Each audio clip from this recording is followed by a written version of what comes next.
나도 요즘에 내 자신이 싫어. 옹졸해지는 것 같고, 전처랑 어린애 질투하는 것도 괴로워. 남편 나눠 쓰는 것 같아. 그리고 자꾸만 그 집에 돈 보내는 것도 솔직히 짜증나. 양육비도 안 보내고, 애랑도 연락 안 했으면 좋겠어.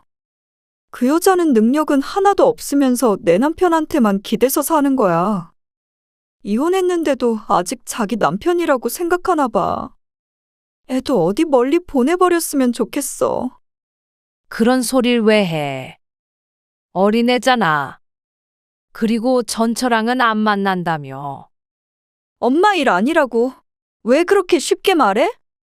뭐? 엄마라면 적어도 이럴 땐 무조건 내 편이어야 되는 거 아니야? 나는 지옥에 사는 것 같아. 엄마가 그 기분 알기나 해. 오늘 이야기 속 주인공은 65세 한윤실 씨입니다. 그리고 그녀의 딸에 관한 이야기이죠. 한 씨의 외동딸은 부모가 반대하는 결혼을 했습니다.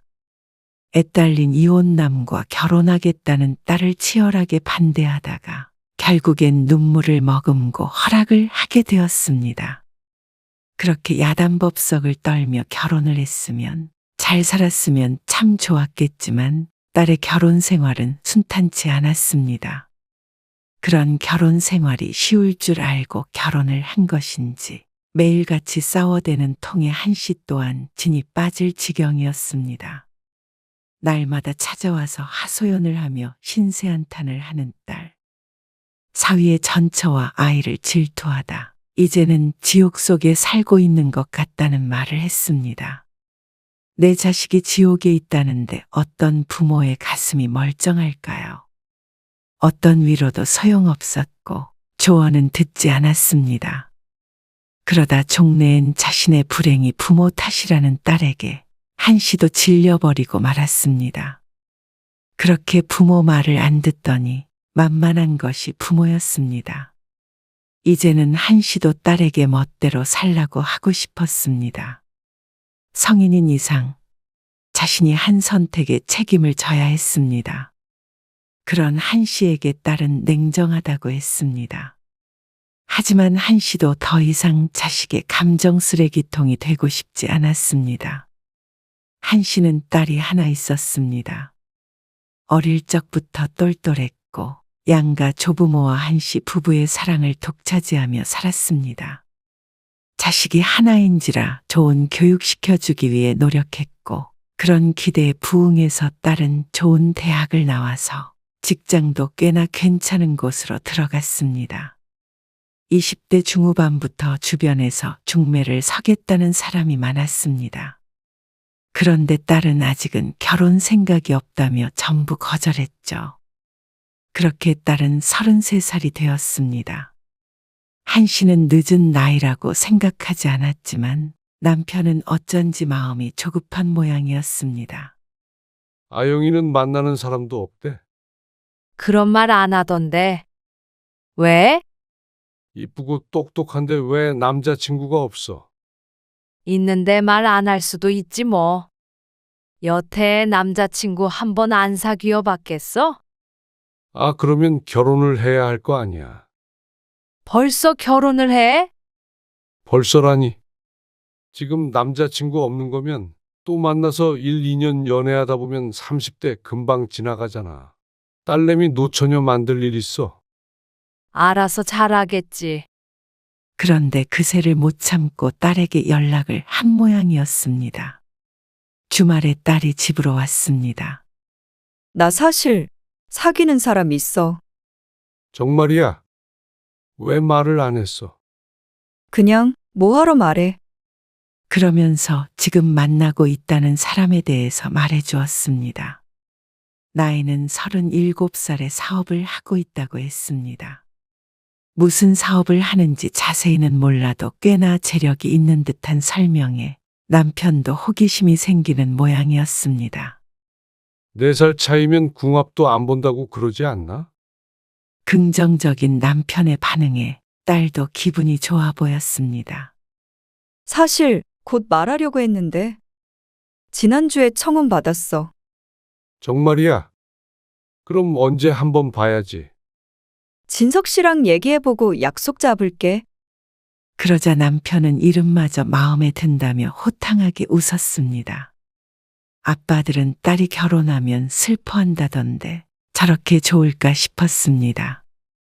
그리고 2주일 뒤, 한씨 부부는 사위가 될 남자를 집에서 처음 만나게 되었습니다. 인물은 훤칠했고 사업하는 사람이라 그런가 사교성이 남달라 보였습니다. 처음 뵙겠습니다. 김진석이라고 합니다. 다소 우렁찬 목소리로 자기소개를 하는 남자를 보고 한씨도 흡족했습니다. 미래의 가족이 될 사람이라고 생각하니 첫인상부터 호감이 갔죠. 그래서 제가 한눈에 반해서 한 달 내내 쫓아다녔습니다. 그렇지? 우리 아영이가 한 인물 해. 남편 편은 어느새 말까지 편하게 하고 식사 자리는 아주 화기애애했습니다. 남자는 남편을 장인어른이라고 불렀고 남편은 남자를 김서방이라고 불렀습니다. 이렇게 환영해 주셔서 몸둘 바를 모르겠네요. 무슨 소리야? 우리 아영이 배필인데. 그러자 환하게 웃던 낯이 조금씩 차분해지더니 어쩐지 긴장한 기색을 보이기 시작했습니다. 한씨 부부가 뭐가 불편한 게 있나 의아해하자 남자가 조심스럽게 고백했습니다. 사실 제가 한 번 이혼을 한 적이 있습니다. 순간 한씨는 무슨 소리를 들은 건가 싶었습니다. 뭐라고? 남편은 더욱 놀란 듯 보였습니다. 잠깐 고장난 기계처럼 멈춰있던 남편이 어느 순간 정신을 차리고 그걸 왜 이제야 이야기하냐고 다그치자 남자가 송구스럽다며 변명했습니다. 아영이가 말씀드린다는 거 제가 말렸습니다. 직접 말씀을 드려야 할 것 같아서요. 그런데 남자가 떨어뜨린 폭탄은 한 개가 아니었습니다. 그리고 두 번째 폭탄이야말로 한씨의 집을 쑥대밭으로 만들 강력한 한 방이었죠. 뭐? 에? 이번엔 한씨의 입에서 새된 목소리가 튀어나왔습니다. 평정을 유지하기가 힘들었습니다. 오히려 남편은 이전보다 침착해졌습니다. 한씨의 딸이 다급하게 변명하듯이 말했습니다. 근데 애는 진석 씨가 안 키워, 엄마. 그걸 변명이라고 하는지 기가 막혔습니다. 한씨의 표정은 굳어서 펴질 줄을 몰랐고 남편도 그때부턴 아무 말도 하지 않았습니다. 그러자 딸과 남자친구는 다음에 차분히 이야기를 하자며 돌아갔습니다. 그리고 다음날 딸이 다시금 한씨의 집에 방문했을 때는 남편도 한씨도 목소리를 높이지 않을 수 없었습니다. 밤새 둘 다 한숨도 자지 못했습니다. 네가 뭐가 부족해서 이혼남이랑 결혼을 한다는 거야? 그것도 애까지 있는. 요즘 세상에 이혼이 흠이야? 그리고 이혼도 진석 씨 잘못으로 한 거 아니야. 전처 문제였지. 가슴을 퍽퍽 치고 싶은 기분이었습니다. 딸은 그런 부모를 보면서도 여전히 말을 이었습니다. 전처가 사치도 심하고 애도 제대로 못 키워서 헤어진 거래. 가정도 내팽개치고 맨날 밖으로만 돌아서. 근데 왜 자식은 전처가 키우는데? 애를 제대로 못 키웠다면서? 그러자 딸의 말문이 잠시 닫혔습니다. 둘 일은 아무도 모르는 거다. 어떻게 한 사람 말만 듣고 모든 걸 판단해? 당연히 나는 내 남자친구 말을 믿지. 그리고 진실되고 착한 사람이야. 젊어서 한 실수 때문에 이혼남이 됐지만 그러지 않았다면 엄마도 분명 좋아했을 거야. 틀린 말은 아니었습니다. 이혼남이 아니라고 했을 땐 한씨 부부의 마음에도 꼭 들었습니다. 하지만 그렇다고 현실이 바뀌지는 않았습니다. 딸은 열심히 그 남자의 장점에 대해서 말했습니다. 믿음직스럽고 사업을 해서 경제적 걱정도 없다는 말에 남편은 헛웃음을 지었습니다. 재력만으로 사라지는 줄 알아? 그러는 너는 뭐 부족한 미시 컸어? 아무 문제 없이 해도 어려운 게 결혼 생활이야. 애도 이 사람이 안 키운다는데 뭐가 문제야. 사람이 만나면 헤어질 수도 있는 거지. 이혼이 뭐가 문제냐고. 애를 안 키운다고 자기 애가 아닌 게 돼. 천륜을 어떻게 끊니? 제발 정신 좀 차리라는 말에도 딸의 뜻은 꺾이지 않았습니다. 그 남자 없이는 사내 못 사네 하며 골머리를 썩게 했습니다. 한씨 부부의 입장에선 그야말로 마른 하늘의 날벼락 같은 일이었습니다. 곱게 키운 딸이 애딸린 이혼남과 결혼하려 할 줄은 상상도 못했으니 말이죠. 그렇게 2달 가까이 딸과 치열한 다툼이 있었습니다. 연을 끊는다는 이야기까지 나왔지만 결국 한씨 부부는 2손 2발 다 들 수밖에 없었습니다. 딸의 남자친구가 집에 찾아와 무릎을 꿇며 딸을 꼭 행복하게 해주겠다고 했습니다. 제가 한 번 실패했지만 정말 잘할 자신 있습니다.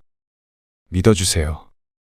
자식 이기는 부모 없다지만 허락을 하면서도 마음은 아팠습니다. 내 딸이 누구보다도 행복하기를 원했으니 혹시나 이 길이 험난한 길이 아닐까 싶어서 말이죠. 하지만 한씨 부부는 딸의 결정을 믿어보기로 했습니다. 늘 똑똑한 딸이었기 때문에 좋은 사람을 선택했을 거라고 스스로를 달래었습니다. 결국 딸은 결혼식을 했습니다. 그리고 결혼식을 올리는 과정도 잡음이 많았습니다. 어쩔 수 없는 일이었죠. 한씨의 딸은 초혼이었고 상대방은 재혼이기에 서로 원하는 바가 달랐습니다. 조용히 교회 같은 곳에서 가족끼리만 모여서 작은 결혼식을 하고 싶다고 했습니다. 그리고 거기에 딸은 많이 속상해했습니다. 인생에 한 번밖에 없는 결혼인데 꼭 숨어서 하는 것 같다고 말했습니다. 하지만 한씨는 내심 이해가 갔습니다. 이쪽은 한 번이었지만 저쪽은 한 번이 아니니 말이죠. 그리고 결혼식이 끝난 다음에도 딸은 울었습니다. 어떻게 하객을 그것밖에 안 부를 수가 있어? 재혼이라 초대하기가 좀 그랬나 보다. 그래도 30명이 뭐야? 그 부분은 한씨도 이해는 갔지만 마음은 좋지 않았습니다. 사업을 한다는 사람이니 본래대로라면 한신의 보다도 하객이 많아야 했지만 30명이란 숫자는 그 의도가 느껴졌습니다. 친척들은 이미 상대방이 재혼이라는 사실을 알지만 그래도 수근거리는 소리를 들었습니다. 아영아, 너무 속상해하지 마. 김서방도 입장이 있었을 거야. 무시당한 기분이야. 김서방이 그럴 사람이니 너 배려한다고 그랬대잖아. 사위는 혹시나 사람들이 수근거릴까봐 배려한다고 가까운 지인들만 불렀다고 했습니다. 그런데 자신이 잘못 생각했다면서 사과를 했습니다. 그런데도 딸의 속상한 마음은 어쩔 수 없는 모양이었습니다. 한씨는 한숨을 쉬었습니다. 이 정도의 일을 가지고 눈물을 보이면 어쩌나 싶었습니다. 앞으로 얼마든지 이런 일들이 있을 수도 있는데 말이죠. 한씨는 애써 딸을 달랬습니다. 결혼을 반대하긴 했지만 이왕 결혼한 거 딸이 행복하게 잘 살았으면 했습니다. 그리고 요란했던 결혼식 해프닝 이후로는 한씨의 바람처럼 잘 지내는 것처럼 보였습니다. 결혼하고 얼마 안 있어서 딸이 집으로 찾아왔습니다. 이런저런 얘기를 나누다가 딸이 마침 생각났다는 듯 말했습니다. 아참, 나 다음 달에 회사 그만두려고. 왜? 다른 데로 옮기게? 그게 아니라 완전히 그만두는 거야. 무슨 일 있니? 혹시 애 가지려고? 한씨가 놀라서 물었는데 딸이 웃으며 대꾸했습니다. 아니, 그건 아직 아니고. 김서방이 집에서 쉬래. 처음엔 나도 좀 그랬는데 생각해보니까 남편 돈 잘 버는데 나까지 일해서 뭐 하나 싶기도 하고 그래서 그만두기로 했어. 그 말에 한 씨는 걱정스레 말했습니다. 그래도 집에만 있기엔 아깝지 않아? 그동안 배우고 일했던 커리어가 아까웠습니다. 사위보다는 못 벌지는 몰라도 딸도 충분히 능력이 있었으니 말이죠.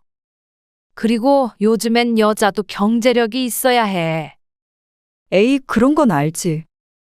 알아서 잘할게. 너무 걱정 마. 그리고 나서 딸은 직장을 그만두었습니다. 1, 2년간은 딸은 무척 행복해 보였습니다. 사위도 딸에게 잘한다는 게 눈에 보였습니다. 장모님, 제가 할게요. 명절에 집에 온 사위가 한 씨가 들고 있던 쟁반을 가져가며 말했습니다. 아영아, 넌 앉아 있어. 그 모습을 남편이 흐뭇하게 바라보았습니다. 그렇게 반대를 하던 사람이 어디 갔나 싶었습니다. 장모님, 이거 받으세요. 그리고 집에 돌아갈 때는 한 씨 부부의 용돈까지 잊지 않았습니다. 거봐, 나 결혼 잘했지? 딸이 한 씨에게 재면서 말했습니다. 그 말에 한 씨도 피식 웃고 말았습니다. 그래. 엄마 아빠는 너만 행복하면 돼. 그리고 여느 때처럼 사위에게 받은 용돈을 딸에게 주었습니다. 너 비상금 해. 그러던 어느 날이었습니다. 딸과 밖에서 단둘이 만났는데 표정이 유독 어두워 보였습니다. 그러고 보니 최근 들어 이런 날이 많았던 것 같았습니다. 무슨 일 있어? 딸이 입을 때려는데 때마침 사위에게서 전화가 걸려왔습니다. 딸이 잠시 자리를 비우고 5분 정도 통화하더니 돌아왔습니다. 오늘 저녁 엄마 아빠랑 먹어야겠다. 김서방 오늘 늦는데. 저녁에 사위와 약속이 있다더니 갑자기 취소가 됐다는 딸. 그런데 그 이유를 들어보니 그게 사위의 어린 아들 때문이라고 했습니다. 이제 9살이 되었다는 사위의 자식. 걔가 알 거 다 알면서 그렇게 맨날 전화하는 거야. 자기 엄마 폰으로. 딸은 한숨을 푹 쉬며 하소연을 했습니다. 일주일에 한 번은 꼭 연락 오고. 요새 들어서 자주 만나러 가. 아빠 찾나 보다. 그러니까 말이야. 전처가 시키는 거 일 수도 있어. 자기 폰으로 전화시켜서 진석 씨랑 연락할 빌미를 만드는 건지도 몰라.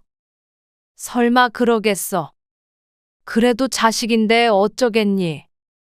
그동안 꽤나 그런 일이 많았는지 딸은 그 문제를 가지고 스트레스를 많이 받아 했습니다. 아이가 크면서 스스로 아버지에게 연락을 할 수 있게 되니 이제는 신경이 쓰이는 모양이었습니다.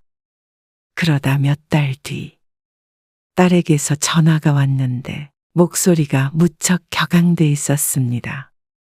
진짜 속상해서 못 살겠어. 왜 해달라는 대로 다 해주는지 몰라? 맨날 전화해서 뭐 사달라고 그러고, 이제는 용돈까지 달라고 그래. 아이고, 어쩌냐. 속상하겠다. 그렇다니까. 근데 이번에 그 애 생일 선물이라고 핸드폰 사준 거 있지? 그게 거의 150만 원짜리야.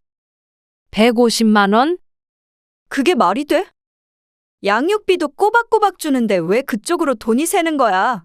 나랑 결혼했으면 이제는 우리 가정에 충실해야 하는 거 아냐? 아무리 부부간에 이혼을 했어도 자식은 자식이었습니다. 당연히 좋은 거 해주고 싶은 부모 마음을 한 씨는 알 것 같았습니다.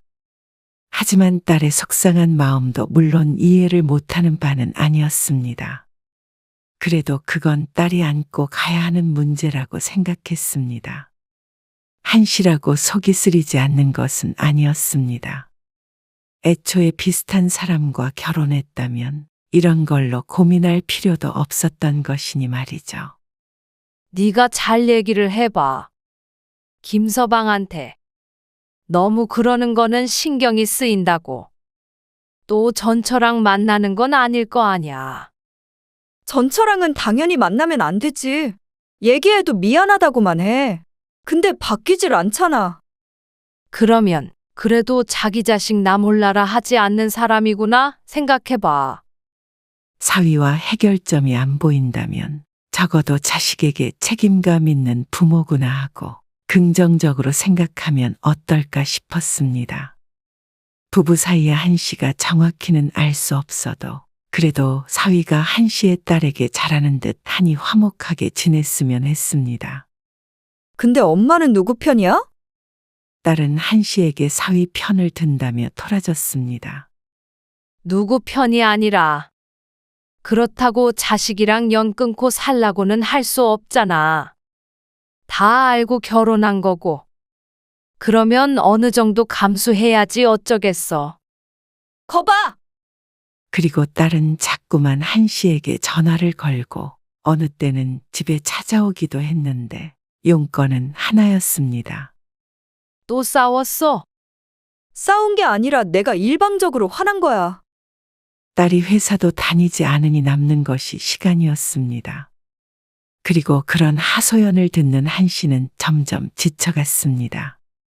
만나면 하는 얘기가 사위와 전처, 그리고 그 자식에 관한 것이었습니다.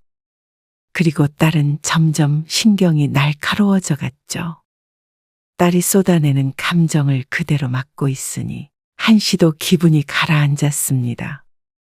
좋은 일이 있다가도 딸이 찾아오면 어느새 울적해졌습니다. 그런데 가장 마음이 안 좋은 건 내 딸이겠지 하며 견딜 뿐이었습니다. 밝고 긍정적이던 딸이 왜 이렇게 됐는지 몰랐습니다. 아영아, 차라리 애를 갖는 게 어때? 부부 사이는 자식 문제만 빼면 크게 나쁘지 않아 보였습니다. 아니, 오히려 평소엔 둘이 사이가 좋았죠. 불안해 보이는 딸에게 말을 하자 천천히 아이를 갖겠다던 딸이 솔깃한 모양이었습니다. 그러면 김서방도 너희 가정을 더 신경 많이 쓰겠지. 그렇게 자식 기르고 살림하면서 오순도순 살아. 싸우지 말고. 그런데 불과 이틀 뒤에 딸이 씩씩거리며 한씨를 찾았죠. 애를 가져보자고 얘기를 하자 사위의 반응이 시원치 않았던 모양이었습니다. 그 애 어릴 때 육아하면서 전처랑 많이 싸우게 돼서 힘들었대. 그래서 당분간은 둘이 신혼을 즐겼으면 좋겠다고 하는데 내 생각에는 자기 아들 때문인 것 같기도 해. 얼마 전에는 왜 자기랑 같이 안 사냐고 그러더라. 같이 만났어?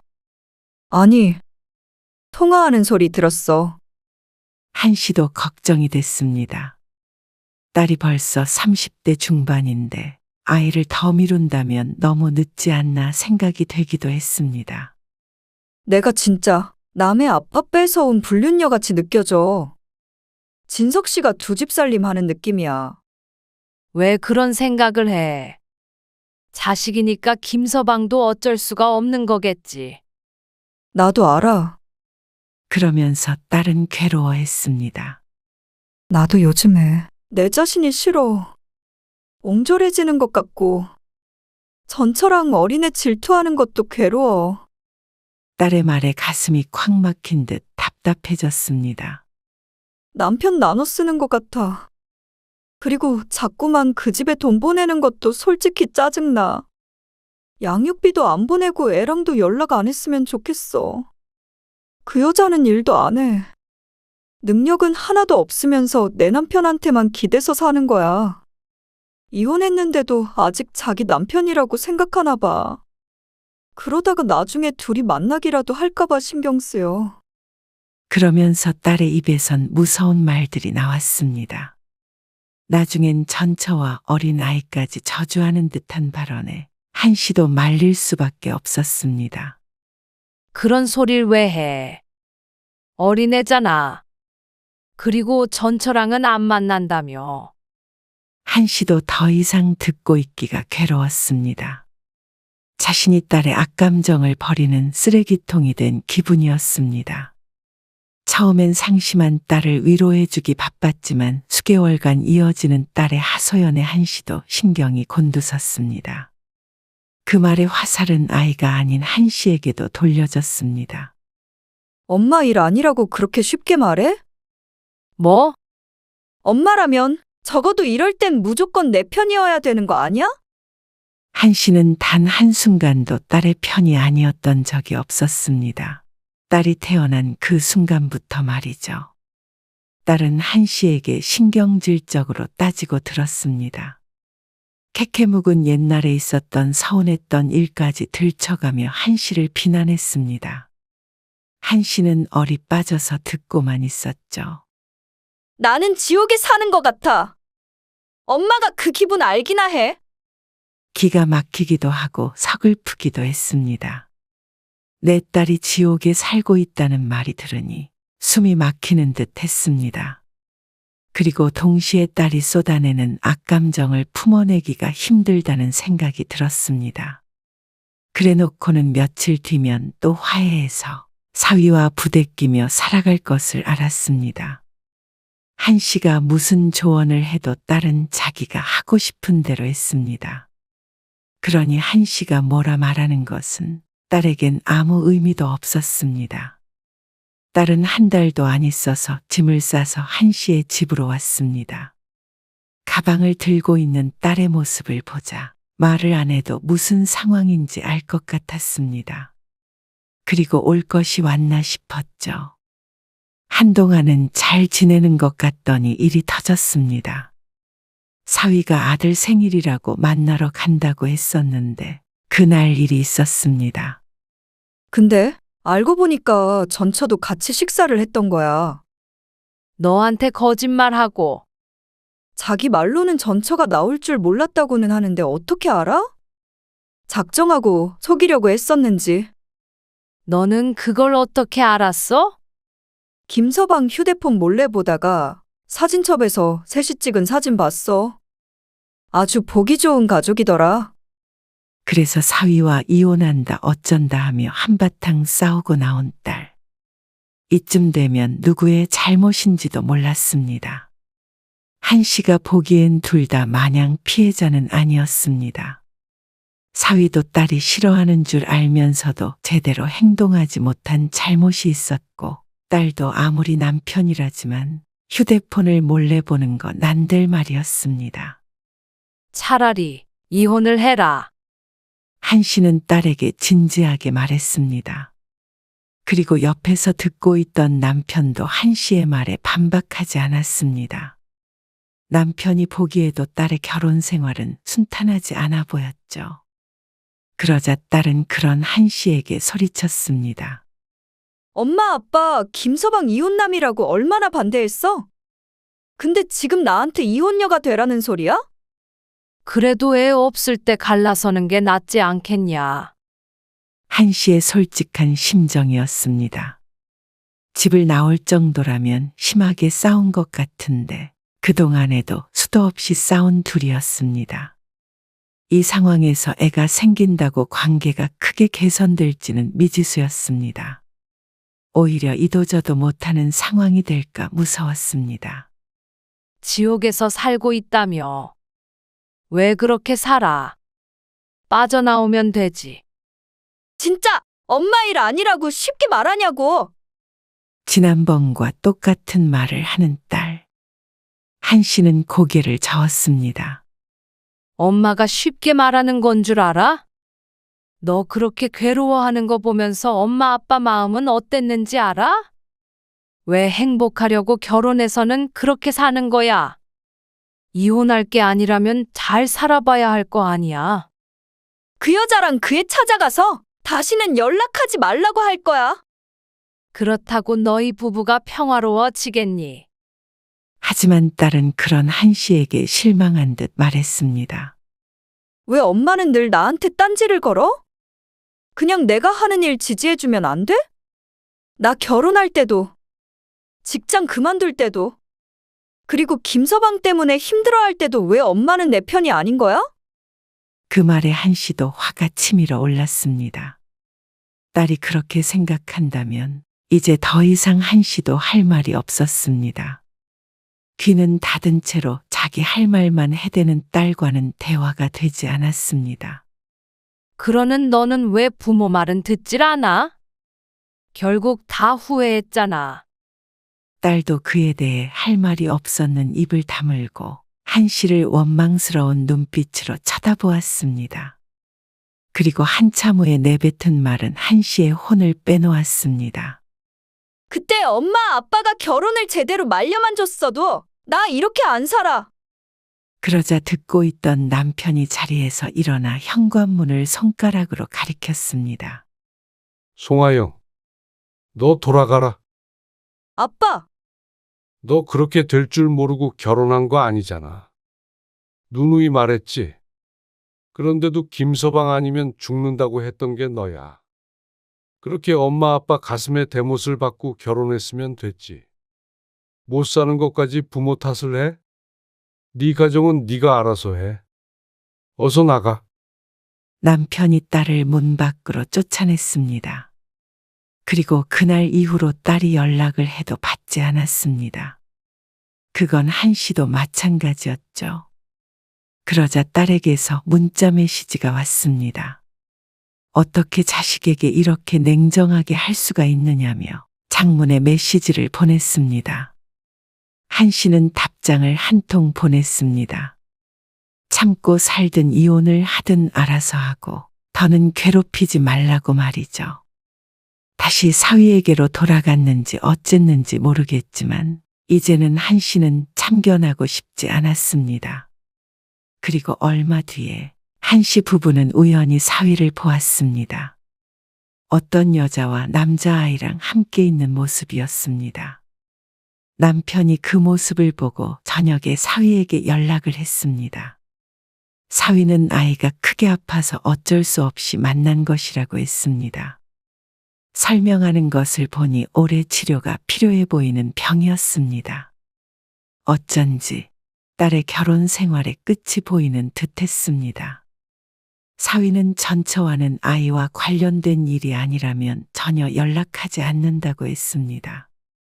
어쩌면 그게 맞을 수도 있었습니다. 하지만 옆에 있는 사람이 괴로운 것은 또 다른 문제였습니다. 사실 여부를 떠나서 한 씨의 딸이 평생을 견디며 살 수 있을 것 같지 않았습니다. 남편은 사위에게 별말 하지 않고 전화를 끊었습니다. 그리고 한 씨는 참 사람 일은 모른다고 생각했습니다. 이혼남이라고 결혼을 반대했었는데 내 딸이 이혼녀가 될지도 모른다고 생각하니 말이죠. 가슴은 뜨거웠고 머리는 차가웠습니다. 어쩌면 진작부터 짐작하고 있었는지도 몰랐습니다. 하지만 만약 딸이 사위와 갈라서더라도 새 삶을 잘 살았으면 하는 바람이었습니다. 아무리 미워도 내 자식이었습니다. 그러니 사위도 조금쯤은 이해가 갔습니다. 내 딸에게 상처를 준 사람이었지만 말이죠. 그리고 딸이 못내 가엾기도 했습니다.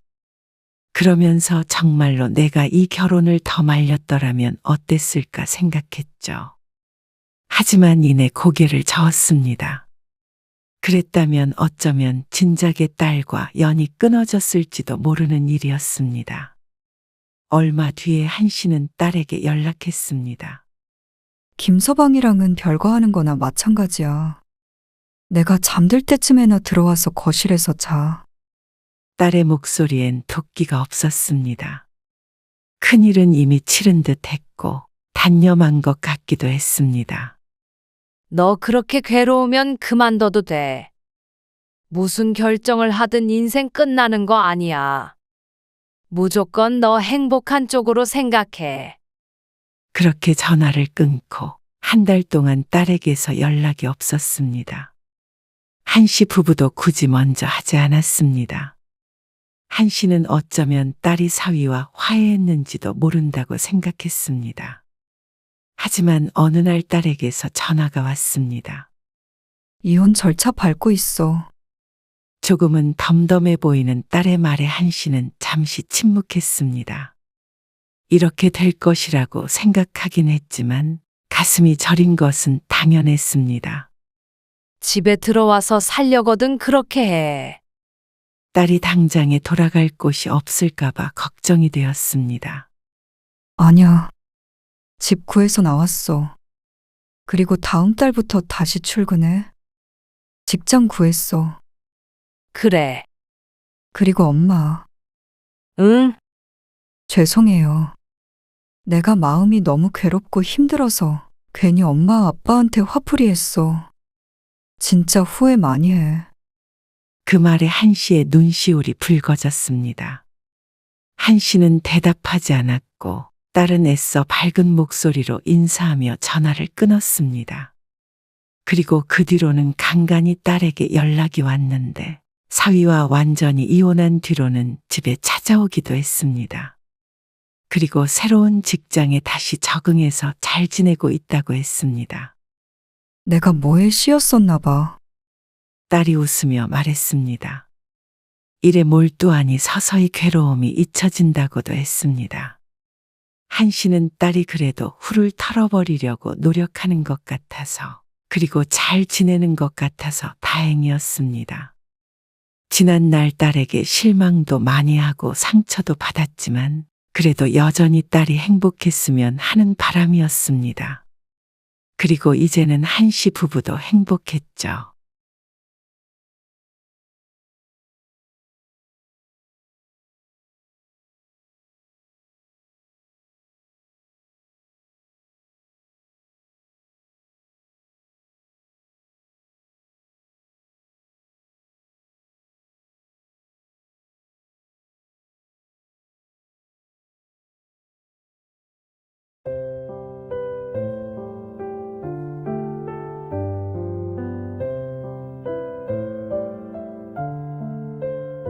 당신 퇴직하고 싶으면 해. 뭐, 어머님도 모시고 오려면 모시고 오고. 어차피 말 안 해도 모시고 오겠지만 어쩐 일이야? 당신이 그렇게 일하는 거 힘들다고 하니까 일 그만두고 집에서 쉬어. 살림하면서 뭐, 살림? 대신 이제는 내가 나가서 돈 벌게. 나가서 돈 벌어봐야 당신이 얼마나 힘들었는지 알 거 아니야. 안 그래? 참나. 일하는 게 쉬운 일인 줄 알아. 그럼 이제 당신이 전업주부 하는 거고 내가 바깥에서 일하는 거야. 그래, 오늘 이야기 속 주인공은 55세 김인순 씨입니다. 그리고 그녀의 남편과 시어머니에 관한 이야기입니다. 김 씨는 결혼하고 남편의 성화의 직장을 그만두었습니다. 그 당시에는 주변에서도 전업주부를 하는 여자들이 지금보다는 많은 때였습니다. 시부모님 또한 아이들 잘 기르고 남편 내조하는 게 가장 중요한 일이라며 남편의 편을 들었죠. 하지만 그렇게 외벌이로 살 것이라면 경제적으로 넉넉해야 할 텐데 남편은 위풍당당하게 말했던 것과는 달리 월급이 많지 않았습니다. 애 둘을 낳아 키우기에 늘 빠듯했습니다. 그 와중에 김 씨가 알뜰살뜰 평생 모아둔 돈은 시부모님에게 줄줄 샜습니다. 결국엔 그 돈으로 시모가 살 집까지 마련해준 남편 때문에 김 씨는 허무함을 느껴야 했습니다. 부모는 그렇게 잘 챙기며 아내인 김 씨에게는 늘 소홀했던 남편. 평생을 애들 키우고 살림하며 시집 뒷바라지까지 하며 살아야 했던 김 씨를 알아주는 사람은 아무도 없었습니다. 남편조차도 집에서 노는 한심한 여자 취급을 했습니다. 그러다 말년에는 80대 시모까지 모시고 살자는 남편에게 김 씨는 참지 못하고 선언했습니다. 이제는 서로 역할을 바꾸자고 말이죠. 그렇게 김 씨는 50대의 남편을 주부로 만들어줬습니다. 김 씨는 20대의 남편을 만나서 결혼했습니다. 그리고 아들 하나, 딸 하나를 낳아 길렀습니다. 지금은 둘 다 독립해서 각자 직장에 다니며 살고 있었습니다. 둘째가 작년까지 김 씨 부부와 함께 살다가 지방으로 발령이 나서 떠났습니다. 그래서 김 씨와 남편 둘만 남게 되었습니다. 자식들은 이제는 자기 앞가림하며 살 수 있을 만큼 좋은 직장에 들어갔습니다. 그렇게 되기까지 정말 열심히 뒷바라지하며 살았죠. 빠듯한 살림 때문에 더 힘든 시간을 보냈습니다. 김 씨는 결혼 후 쭉 주부로 살았지만 그렇다고 남편과 시어머니의 말대로 내조만 하면서 살 수는 없었습니다. 우리 집뿐만이 아니라 시집의 생활까지 책임져야 해서 남편이 벌어오는 것만으로는 힘들었습니다. 그래서 생활비가 부족할 땐 김 씨가 아르바이트도 하며 메꿨습니다. 그리고 그런 그녀를 남편은 못마땅해 했습니다.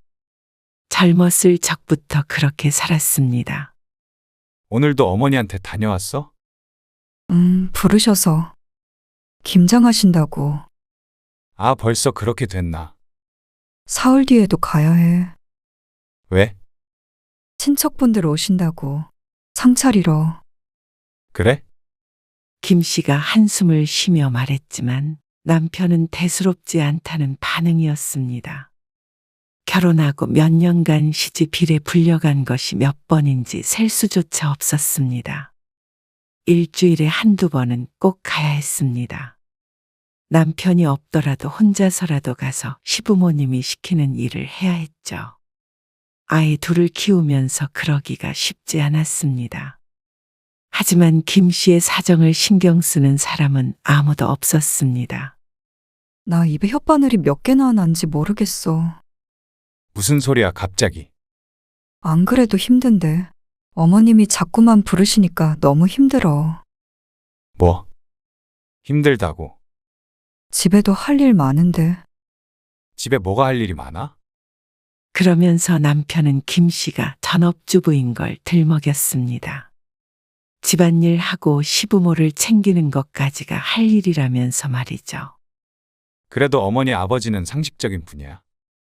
며느리면 가서 좀 도와드릴 수도 있지. 그럼 차라리 나도 나가서 일을 할게. 당신까지 일하면 애들은 누가 키우고 집안 살림은 누가 해? 남편은 김 씨의 말이 말도 안 된다고 했습니다. 김 씨는 남편의 고집이 이해가 되지 않았습니다. 자신도 벌어야 그나마 집이 유지가 될 것 같았습니다. 당신이 좀 이해해줘. 노인들이잖아. 왕래하는 자식이라고는 나 하나뿐인데 며느리가 좋으니까 부르시는 거지. 남편은 좋은 목소리로 달래려고 했지만 김 씨의 심정은 조금도 이해하지 않는 눈치였습니다. 그런데 남편은 우리 집에 그리고 자신의 집에 봉사할 사람이 필요하다고 생각하는 것 같았습니다. 그건 시부모님도 똑같았습니다. 며느리의 수발이 당연한 사람들이었습니다. 남편 잘 만나서 편하게 사는 줄 알아. 네? 집에서 애나 보면서 있으면 되니까 얼마나 좋냐? 우리 때는 애 낳고도 바로 밭일하러 나갔어. 아, 네. 늘 남편을 존경하고 내조 잘해라. 이런 시부모님들이었습니다. 긴 설명은 필요하지 않았죠. 그렇게 20년 가까이 시달리며 살았습니다. 남편이라도 내 편이었다면 견뎠을 텐데 남편은 지극히 효자였습니다. 하지만 효도를 김 씨에게 시키니 문제였습니다. 아마 자식들만 아니었어도 결혼을 다시 생각해 봤을 것이었습니다. 자식 때문에 버텨온 세월이었습니다. 내 자식이 이렇게 살았다면 당장 이혼하라고 했을 텐데 그때는 이혼하면 큰일 나는 줄 알고 살았습니다. 그렇게 30년 가까운 힘겨운 시절을 지났지만 자식들을 독립시킨 뒤로도 여전히 남의 뒤치다꺼리를 하는 삶이었습니다. 몇 년 전 시아버지는 돌아가셨고 시어머니는 혼자 된 이후로는 더욱 김 씨를 괴롭혔습니다. 자식이 더 있었지만 그런 시어머니를 돌봐주는 것은 김 씨의 남편뿐이었습니다. 김 씨는 5, 6년 전쯤 남편과 크게 다투었습니다. 남편이 결혼 후 쭉 시가에 생활비를 댔습니다. 그것 때문에도 갈등이 있었지만 결국 김 씨가 졌습니다. 그런데 충분치 않은 생활비를 쪼개고 쪼개서 모은 돈으로 남편은 시어머니에게 작은 아파트를 마련해 주었습니다. 어쩌면 그래? 한마디 상의도 없이? 상의를 했으면 당신이 안 된다고 했을 거 아니야. 당연한 거 아니야? 남편의 대꾸가 기가 막혔습니다. 노후를 위해 조금씩 모아온 돈이었습니다. 점점 남편이 퇴직할 때는 다가오고 노후가 걱정이 되었습니다. 나이 들어 자식에게 기대고 싶지는 않았습니다. 시어머니처럼 말이죠. 지금보다 젊고 건강할 때도 절대 일은 하지 않고 오로지 남편이 주는 돈으로만 생활했습니다. 김 씨는 자식을 쥐어짜며 그렇게 살고 싶지 않았습니다. 그런데 그 돈을 시부모님에게 홀랑 가져다 바친 남편 때문에 김 씨는 처음으로 악을 쓰며 따졌습니다. 그러자 남편은 서운해했습니다. 자식이 부모 봉양하는 것이 이렇게 욕을 먹을 일이냐며 말이죠. 남편은 평소엔 멀쩡했다가 이렇게 부모님과 관련된 문제만 나오면 대화가 통하지 않았습니다. 돌아온 대답이 퍽 황당했습니다. 그 돈을 당신이 벌었어?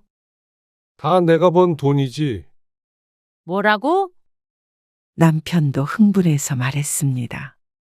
자기가 번 돈인데 왜 참견하느냐는 식이었습니다. 김 씨는 뭐라고 대꾸해야 할지 몰랐습니다.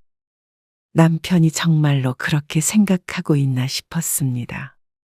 우리 노후 자금은 어떻게 하려고 그 돈으로 집을 사들여. 다시 모으면 되지.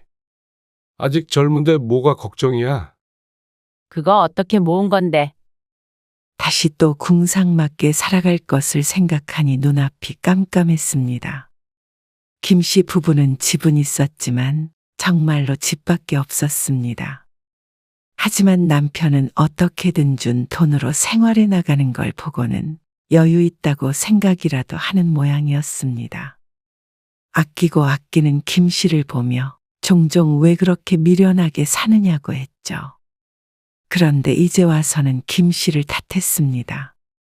당신이 살림을 더 알뜰히 했으면 여유 자금이 훨씬 많았겠지. 남들은 여자가 집에서 재테크도 해서 재산 불리고 하더라.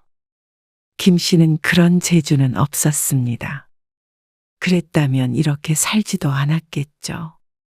남편은 본인의 탓은 죽어도 하지 않았습니다. 자기는 다 잘하고 있고 잘못한 것은 다 김 씨 때문이었습니다. 뒤늦게 자신의 말이 너무 심했다며 김 씨의 마음을 풀어주려 했지만 그것마저도 김 씨는 지긋지긋했습니다. 어르고 달래면 뭐든 이해해 줄 것이라고 생각하는 모양이었습니다. 이번 주에 와서 김장 좀 해라. 이번 주요? 너는 왜 꼭 그렇게 되묻니? 오기 싫다는 거야, 뭐야? 아니요. 갈게요. 80세가 넘었지만 시어머니는 무척 정정했습니다. 어찌 보면 허약한 김 씨보다도 건강해 보였습니다.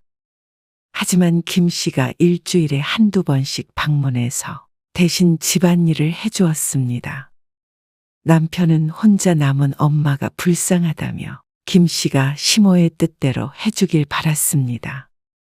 주말에 김 씨는 남편과 함께 시집에 갔습니다.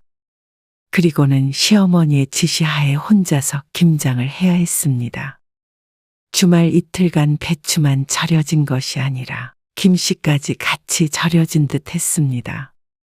남편은 무거운 게 있으면 한 번씩 들어줬지만 김장은 대부분 김 씨가 했습니다. 김 씨의 자식들은 김치를 거의 먹지 않았고 김 씨 또한 좋아하지 않았습니다. 먹을 식구라고는 시어머니와 남편뿐이니 김장을 많이 하지는 않았습니다. 하지만 그 과정이 무척 고단하고 번거로운 건 달라지지 않았습니다. 어머니 이빨도 안 좋으신데 고기를 더 푹 삶았어야지. 엄청 오래 삶았는데. 좀 질긴데. 어머니, 괜찮으세요? 됐다. 늙은이가 먹으면 얼마나 먹는다고. 시어머니는 아들에게만은 순한 양 같았습니다. 그런 시모가 남편은 그렇게 안타까운 듯 했습니다. 처량한 표정을 하는 노인을 보는 남편의 표정에 김 씨는 속으로 웃었습니다. 시모에게 갖은 시집살이를 당했다는 걸 뻔히 알면서도 자기 엄마만 안쓰러운 남편이었습니다. 회사 그만둘까 싶네. 밥을 먹다 말고 남편이 뜬금없이 말했습니다. 그러면서 직장 동료가 어떻고 회사 시스템에 어쩌고 하면서 불평을 늘어놓았습니다. 연금 나오는 거 받으면 못 살려나. 연금이라고 해봤자 얼마 나오지도 않을 텐데 그걸로 남은 수십 년을 까먹기만 하며 살 수는 없었습니다. 그래서 김 씨가 걱정스러운 표정을 지었더니 남편은 무척 서운해했습니다. 내가 평생 돈만 벌었는데. 남편도 당장 일을 그만두면 곤란하다는 걸 모르지 않을 것이었습니다. 그러니 때려치지 않고 웃만 띄워본 것이겠죠. 그리고 그런 남편을 시어머니는 안타까운 눈빛으로 바라보았습니다. 김 씨는 어이가 없었습니다. 그렇게 자식이 걱정된다면 집을 사달라고 그렇게 조르지 말았어야 했습니다. 남편이 시모의 집을 장만해 준 것도 남편도 없이 혼자 사는 노인이 내 집도 없으면 무시당한다 어쩐다 하며 김 씨의 남편을 설득했기 때문이었습니다. 남편은 평범한 월급쟁이였습니다. 그런데 50대 중반에 일을 그만둬 버리면 어떻게 시모를 건사하고 어떻게 노후 준비를 하려는 건지 궁금했습니다. 어떻게 생각해 당신은? 뭐를? 나 일 그만두는 거 말이야. 난 걱정되지? 그럼 우리 벌이가 없잖아. 그러자 남편은 한숨을 쉬었고 시모는 화를 냈습니다. 너는 일도 안 하고 편하게 집에서 남편이 벌어다 주는 돈으로 평생 살았잖냐. 그런데 어떻게 바깥일 하는 남편 마음을 그렇게 몰라주냐. 말이라도 그렇게 하면 안 되지. 그러면서 한참을 설교를 하는데 내가 왜 이런 소리를 듣고 있어야 하나 싶었습니다. 김 씨는 전업주부라는 이유만으로 집에서 팽팽 노는 줄 알았습니다. 다행히 퇴직한다는 소리는 쏙 들어갔습니다. 실현 가능성이 낮다는 걸 모두가 알고 있었죠. 김 씨는 집에 돌아와서 남편에게 말했습니다. 솔직히 어머님 생활비 전부 우리가 드리는 것도 부담스러워. 무슨 말이야? 내가 일 그만둔다고 해서 그러는 거야? 안 그만둔다니까. 안 그만두더라도 말이야. 이제는 아가씨랑 도련님이랑 같이 생활비 분담해서 드리자. 그러자 남편이 언성을 높이며 대꾸했습니다. 그것들이 돈 내기 싫어서 부모랑 인연 끄는 건데 어떻게 생활비를 나누자 그래? 그리고 어머니 생활비가 얼마나 들어간다고. 말만 들어보면 우리는 참 여유가 넘치는 줄 알 것 같았습니다. 시어머니가 돌아가실 때까지 이렇게 해야 한다고 생각하면 불안했습니다. 80이 넘었지만 보통 70대보다도 정정한 시모였습니다. 그리고 참 가난한 시부모였죠. 시어머니는 통장에 단돈 10,000원이라도 있는 꼴을 못 보는 성격이었습니다. 자식이 주는 돈으로만 지내서 그런지도 몰랐습니다. 시어머니가 점심을 먹겠다며 김 씨의 집으로 말없이 찾아온 날이었습니다. 아범은 어디 갔어? 네, 약속 있어서 나갔어요. 오전에 모임에 갔다가 날도 추운데 수제비 한 그릇 먹고 싶어서 왔다. 아직까지도 활발하게 바깥 활동을 하는 시모가 신기했습니다. 그리고 이렇게 무작정 찾아오는 것은 일상적이어서 놀랍지도 않았죠. 김 씨는 시어머니에게 수제비를 끓여주고는 집안 청소를 했습니다. 둘만 사는 집인데도 불구하고 매일같이 쓸고 닦았습니다. 남편의 유별나게 깔끔한 성격 때문에 김 씨도 버릇이 되었습니다. 장식장을 걸레로 닦고 있는데 문득 억울했습니다. 이래놓고는 전업주부는 집에서 할 일도 없이 노는 것 아니냐는 시모와 남편 때문이었습니다. 남편 아침, 점심 준비도 해야 하고 가끔은 시집에 가서 반찬도 해야 하고 청소 빨래는 항상 기본이었습니다. 언뜻 생각해 보아도 김 씨의 개인 시간은 많지 않았습니다. 저녁도 드시고 가세요? 김 씨가 묻자 시어머니가 고개를 저었습니다. 아니, 조금 있다가 보일러 기사 오기로 했어. 보일러 아직 안 바꾸셨어요? 됐다 안 됐다 하네. 김 씨는 황당했습니다. 재작년부터 계속 보일러가 말썽이라고 바꿔야겠다고 해서 50만 원을 2번이나 줬었는데 그 돈은 주머니로 들어가고 정작 보일러는 여전히 똑같았습니다. 이번에는 진짜 바꿔야 해. 어제는 엄청 춥더라고. 아, 네. 근데 50만 원이라던데 현금이 없네. 아, 저도 현금은 그만큼 없는데요. 그럼 너 카드 좀 빌려줘 봐라. 카드 결제도 된대. 결국엔 또다시 보일러 교체 비용을 달라는 말이었습니다. 김 씨는 눈물을 머금고 카드를 내밀었습니다. 정말로 날씨가 많이 추워져서 보일러가 고장났다면 지내기 힘들 것이었습니다. 돈은 아깝고 시모는 밉지만 그래도 자식된 도리로 그 돈까지 아낄 순 없었습니다. 보일러 교체 값은 50만 원대가 나왔고 다음 날 다시 카드는 돌려받았습니다. 그런데 다음 달에 카드값이 나온 것을 보니 시어머니가 그 카드로 보일러만 교체한 것이 아니었습니다. 문자 메시지가 남편에게 가서 까맣게 모르고 있었습니다. 어머님, 53만 원 이거 어디다 쓰신 거예요? 아, 그거. 필요한 게 있어서 좀 썼다. 화장품 가게 같은데. 맞아요? 김 씨가 묻자 시어머니는 태연하게 대답했습니다. 화장품 가게에서 이것저것 사느라 53만 원을 썼다며 말이죠. 그리고는 이미 쓴 걸 어쩔 거냐는 식으로 나왔습니다. 황당했습니다. 남편도 그런 시모에게 별말 하지 않았습니다.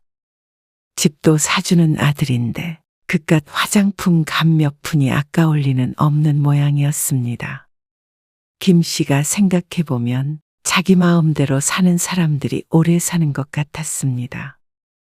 시모 성격을 보면 100살이 아니라 110세까지도 거뜬해 보였죠.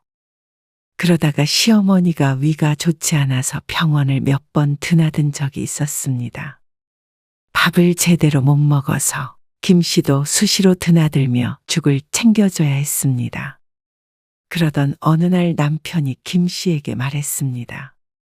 아무래도 어머니를 집으로 모셔와야 될 것 같아. 남편이 하는 얘기가 오늘만을 말하는 게 아니라는 걸 알았습니다. 그리고 이건 당연히 남편 혼자 생각만은 아닐 것이었습니다. 시부가 돌아가신 뒤로는 은근슬에 그런 내색을 한 적이 몇 번 있었으니 말이죠. 김 씨는 고개를 저었습니다. 시어머니와 한 집에서 살아갈 수는 없을 것 같았습니다. 그러자 남편이 말했습니다. 당신 그렇게 돈돈거렸잖아. 어머니 사시는 집 팔면 되지. 황당한 말이었습니다.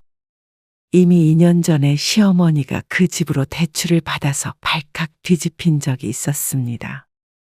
그 집을 팔아봤자 얼마 나오지도 않을 것이었고 그렇게 해서 시어머니를 남은 평생 모실 생각은 없었습니다. 그러자 남편은 김 씨에게 화를 냈습니다. 당연히 아들 며느리가 부모를 모시고 살아야지. 어머니 지금 83이야. 나보고 이 이상 어떻게 하라는 거야? 당신이 뭘 했다고 그래? 뭐? 애들도 없고.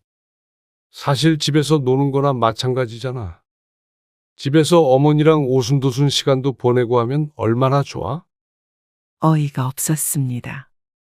남편은 평생을 몇 끼 새 밥이 아니면 먹지 않았고 먹었던 반찬도 2번 먹지 않았습니다. 와이셔츠는 아침마다 다림질을 하고 집안에 먼지 한 톨 있는 걸 보지 못했습니다. 그리고 시모는 남편보다 김 씨가 더 가까이 지냈습니다. 그러니 까탈스러운 성격을 맞추기 위해 김 씨는 시집에 가도 쉬지 않고 움직여야 했습니다. 그런 김 씨를 보고는 또다시 할 일 없는 전업주부라며 비하하는 남편을 보니 기가 찼습니다. 이런 남자랑 산 내가 참으로 등신 같았습니다. 그렇게 오순도순 살고 싶으면 네 엄마랑 둘이 그렇게 살라고 하고 싶었습니다. 하지만 김 씨는 애써 침착하게 말했습니다. 차라리 그러면 당신이 어머님 댁에 가서 모셔. 머릿속에 떠오른 말보다 순화된 표현이 입 밖으로 나왔습니다. 그런데도 남편은 기분이 상한 듯 했죠. 당신 그러는 거 아니야. 어머니가 당신 얼마나 챙겼어. 그리고 나도 살면서 다른 부탁한 적 있어. 늙은 부모 말년에 좀 모시고 살자는데 그게 그렇게 싫어? 어머니가 벌써 83이야.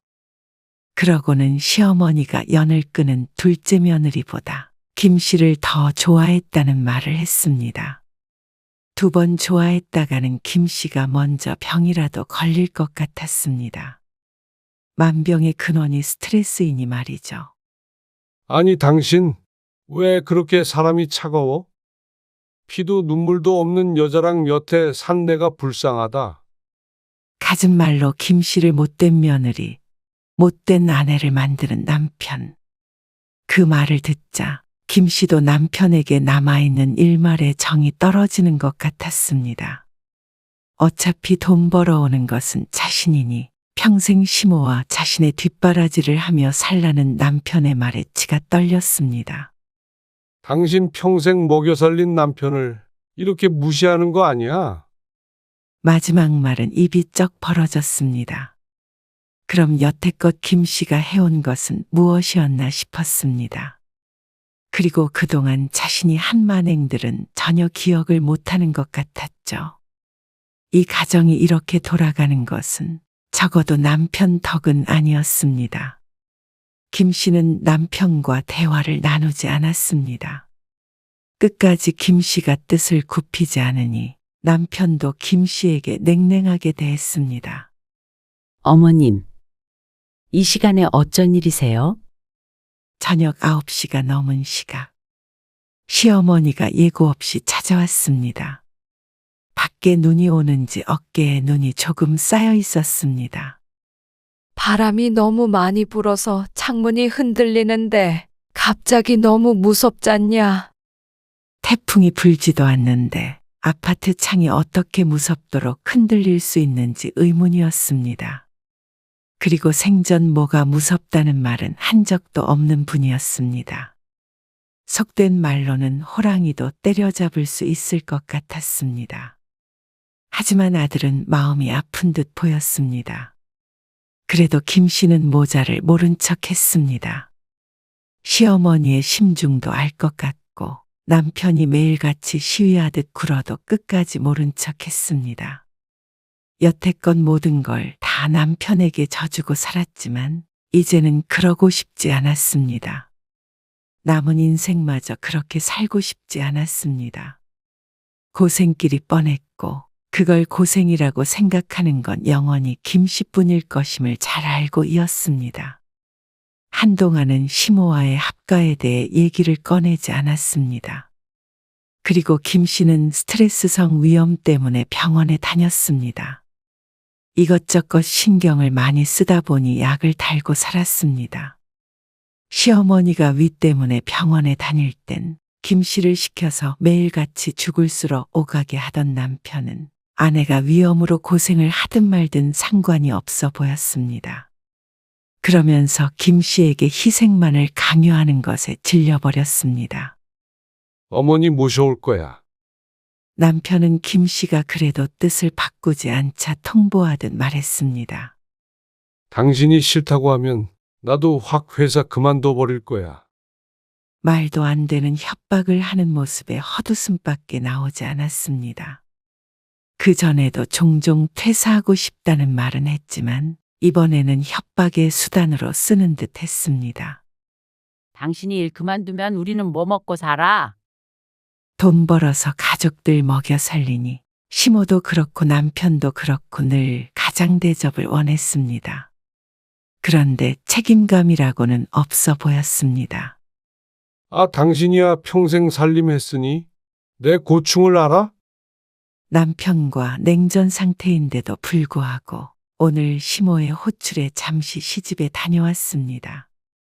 반찬에다가 주고 소파도 옮겨주고 왔는데 허리가 끊어질 것 같았습니다.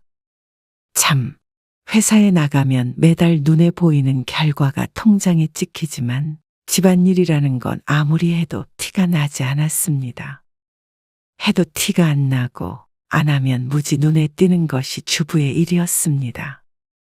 그렇지만 적어도 남편만은 알아줘야 했습니다. 나가서 돈 벌어오겠다고 해도 내조나 하라며 들어앉혔던 것이 남편과 시모였습니다. 그런데 이제 와서 자기만 대단하고 김 씨는 보잘것없는 사람 취급했습니다. 그래서 김 씨도 더는 참지 않기로 했습니다. 당신 퇴직하고 싶으면 해. 김 씨의 말에 남편이 인상을 풀고 어리둥절한 표정을 지었습니다. 어머님도 모시고 오려면 모시고 오고, 어차피 말 안 해도 모시고 오겠지만, 어쩐 일이야? 당신이 그렇게 일하는 거 힘들다고 하니까 일 그만두고 집에서 쉬어. 살림하면서 뭐 살림? 대신 이제는 내가 나가서 돈 벌게.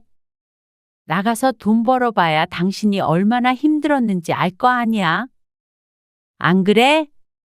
참나. 일하는 게 쉬운 일인 줄 알아. 김 씨도 남편과 결혼하기 전까지만 하더라도 스스로 경제 활동을 하던 사람이었습니다. 그리고 사지 멀쩡하고 젊은데 무슨 일이든 못할까 싶었습니다. 그리고 남편이 벌어오는 정도는 자신이 벌어도 벌 수 있을 것 같았죠. 남편은 안 그래도 회사를 그만두고 싶었겠다. 아내의 버릇도 고쳐주고 싶으니 냉큼 고개를 끄덕였습니다. 여기에 시모까지 데리고 오면 남편이 꿈에도 그리던 생활일 듯했죠. 그럼 이제 당신이 전업주부 하는 거고, 내가 바깥에서 일하는 거야. 그래. 그렇게 김 씨와 남편의 역할이 바뀌었습니다. 남편은 어디 한번 해봐라 하는 마음이 큰 것 같았습니다. 다음 주에 남편은 시모를 집으로 데리고 왔습니다. 그리고 김 씨는 밖으로 나갔습니다. 사실 전문적인 일을 하지 못할 뿐이지 김 씨가 할 수 있는 일은 많았습니다. 식당 일도 있었고 청소 일도 있었지만 김 씨는 아는 사람을 통해 일자리를 소개받았습니다. 반찬 가게에서 요리를 하는 일이었습니다. 평생 해온 요리이지만 돈 받고 하는 일이라 느낌이 사뭇 달랐고 보람차기까지 했습니다. 아침 일찍 나가서 서서 해야 하는 일이기에 물론 육체적으로 힘들었습니다. 그런데 아무 생각 않고 할 수 있는 일이었습니다. 집에서 늘 하던 일인데 밖에서라고 못할 이유가 없었습니다. 일하는 동안은 시모나 남편을 안 봐도 되고 표 안 나는 집안일 하며 무시당할 일도 없으니 김 씨는 좋았습니다. 집에 돌아가니 남편은 빈둥빈둥 놀고 있었습니다. 야, 쉬니까 편하네. 남편이 김 씨 들으라는 듯이 말했습니다. 그 말대로 내내 쉬었는지 집안은 무척 어수선했습니다. 당신은 매일 집에서 이러고 지낸 거야? 김 씨는 남편의 말을 무시하고 대꾸했습니다. 밥은? 그러자 남편이 아닌 시모가 일어났습니다. 아범이 밥을 어떻게 차리냐? 그러더니 부엌으로 들어가서 부스럭 거리다가 김 씨를 불렀습니다. 이것 좀 썰어봐라. 자연스럽게 김 씨에게 시키려는 시어머니에게 말했습니다. 어머니, 제가 일하고 들어와서 조금 피곤하네요. 아범 시키세요. 그러자 시어머니 코에서 콧김이 훅훅 뿜어져 나오는 듯했습니다. 김 씨는 시어머니가 해주는 밥을 먹고 남편이 집안일을 제대로 하든 안 하든 신경 쓰지 않았습니다. 시어머니가 아무리 잔소리를 해도 김 씨는 이제 전업주부가 아니었으니 그건 김 씨의 일이 아니었습니다. 결국 더러운 건 지켜보질 못하는 남편이 청소를 했습니다. 빨래를 안 하면 출근을 못 한다고 하니 빨래도 돌렸죠. 진작에 이렇게 뻔뻔하게 살 걸 그랬습니다. 뭐 한다고 그 오랜 세월 눈치를 보고 살았나 모르겠습니다. 제 팔자 제가 꼰다더니 그 말이 딱 맞았습니다. 그런데 시간이 지날수록 힘들어졌는지 시모가 윽박을 질렀습니다. 따로 살 때도 김 씨가 반찬을 해다 바쳤는데 이제 와서 뭘 차려내려니 힘들 수밖에 없었겠죠. 안 되겠다. 이제 네가 해라. 이게 무슨 장난질이야? 그럼 돈은 누가 버나요? 아범 보고 회사 나가라 그래? 에이, 어떻게 그래요? 아범도 집에서 쉬는 게 좋다잖아요. 누가 벌면 어때요? 어머님이랑 아범이랑 집에서 편하게 쉬세요. 원래 주부라는 게 할 일이 별로 없잖아요? 그까지 푼돈 좀 벌어온다고 유세냐? 네가 그런다고 아범만큼 벌어? 월급 얼마 차이도 안 나요. 그리고 어머님은 바깥 일도 안 해보시고 어떻게 아세요? 제가 주는 돈으로 편하게 살잖아요, 아범은. 그럼 아범은 제가 바깥 일 잘할 수 있게 살림을 잘해야겠죠? 당신 말 다 했어. 응, 다 했네. 저 그럼 출근해 볼게요. 그러고는 나와버렸습니다. 속이 시원했습니다. 이렇게 집에서 나오면 모든 게 끝이었습니다. 차라리 이게 마음이 편했습니다. 그런데 남편은 아니었던 모양이었습니다. 김 씨가 수십 년 해오던 일을 2달도 안 하고는 백기를 들었습니다. 내가 다시 직장 알아볼게. 왜 굳이? 그러면 살림은 누가 해? 아, 당신이 다시 해야지. 남자가 무슨 가정주부를 해? 처음엔 좋다더니 금세 말을 바꾸는 남편을 보고는 혀를 찼습니다. 당신도 원하면 나가서 일해. 나는 일 그만둘 생각 없고. 그러면 집안일도 반씩하면 되겠네. 시위하는 것도 정도껏 해야지. 며느리 밥 차려주는 시어머니 안쓰럽지도 않냐?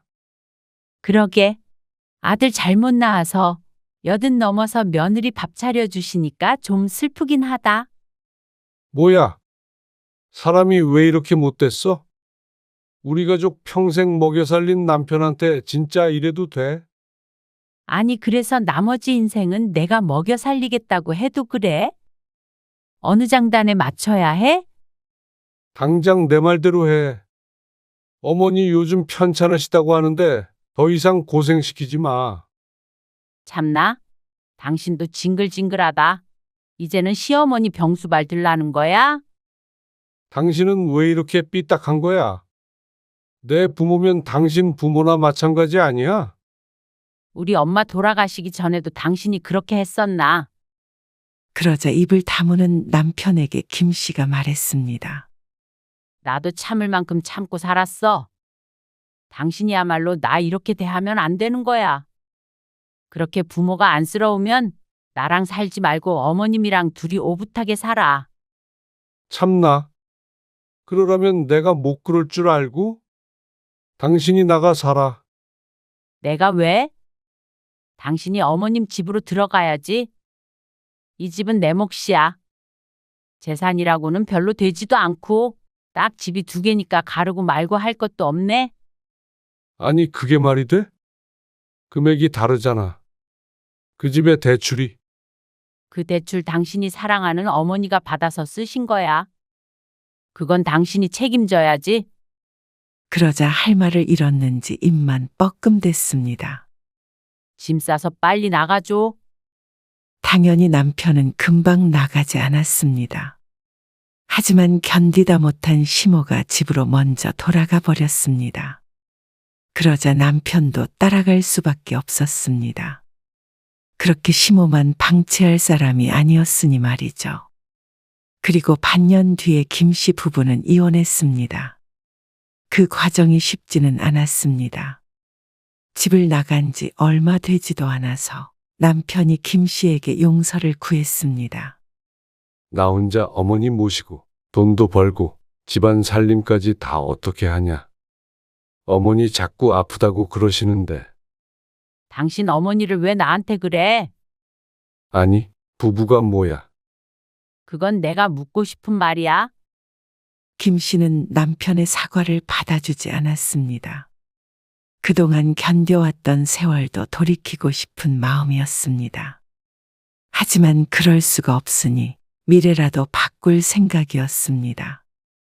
김 씨는 스스로 돈을 벌어서 살아야 했지만 절망적이지 않았습니다. 내 집이 있고 건강하니 내 한 몸 정도는 건사하며 살 수 있을 것 같았습니다.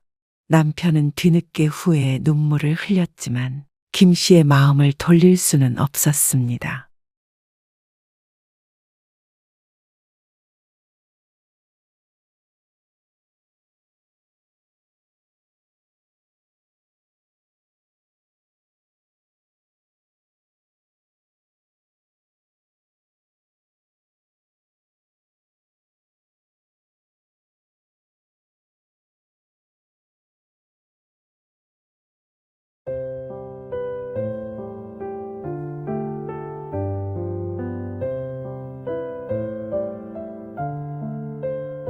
반찬이 이게 다야? 그거면 됐지 뭐. 김 줄까? 그렇다고 국도 없어. 반찬 투정하지 마. 생각해보니까 당신이 뭐 차려준다고 많이 먹는 것도 아니고 하루에 두 끼잖아. 그러면 굳이 밥을 할 필요가 없을 것 같아. 반찬도 뭐가 많이 필요해?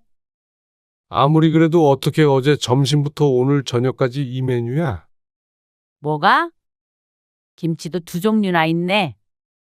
그리고 집에서 놀면서 차려주는 밥 먹는데 왜 반찬 가지고 뭐라 그래? 뭐?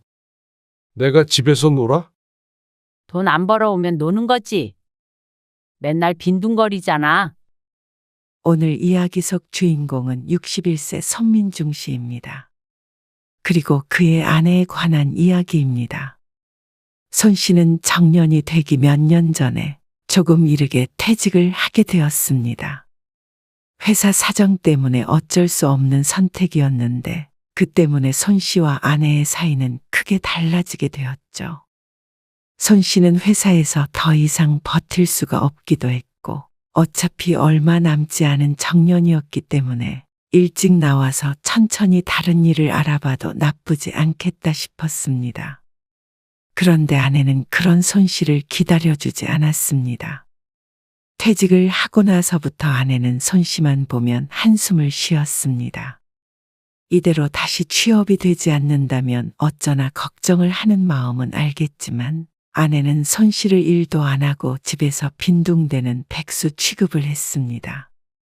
그렇다고 밥도 제대로 안 챙겨줄 것이라고는 생각하지 못했습니다.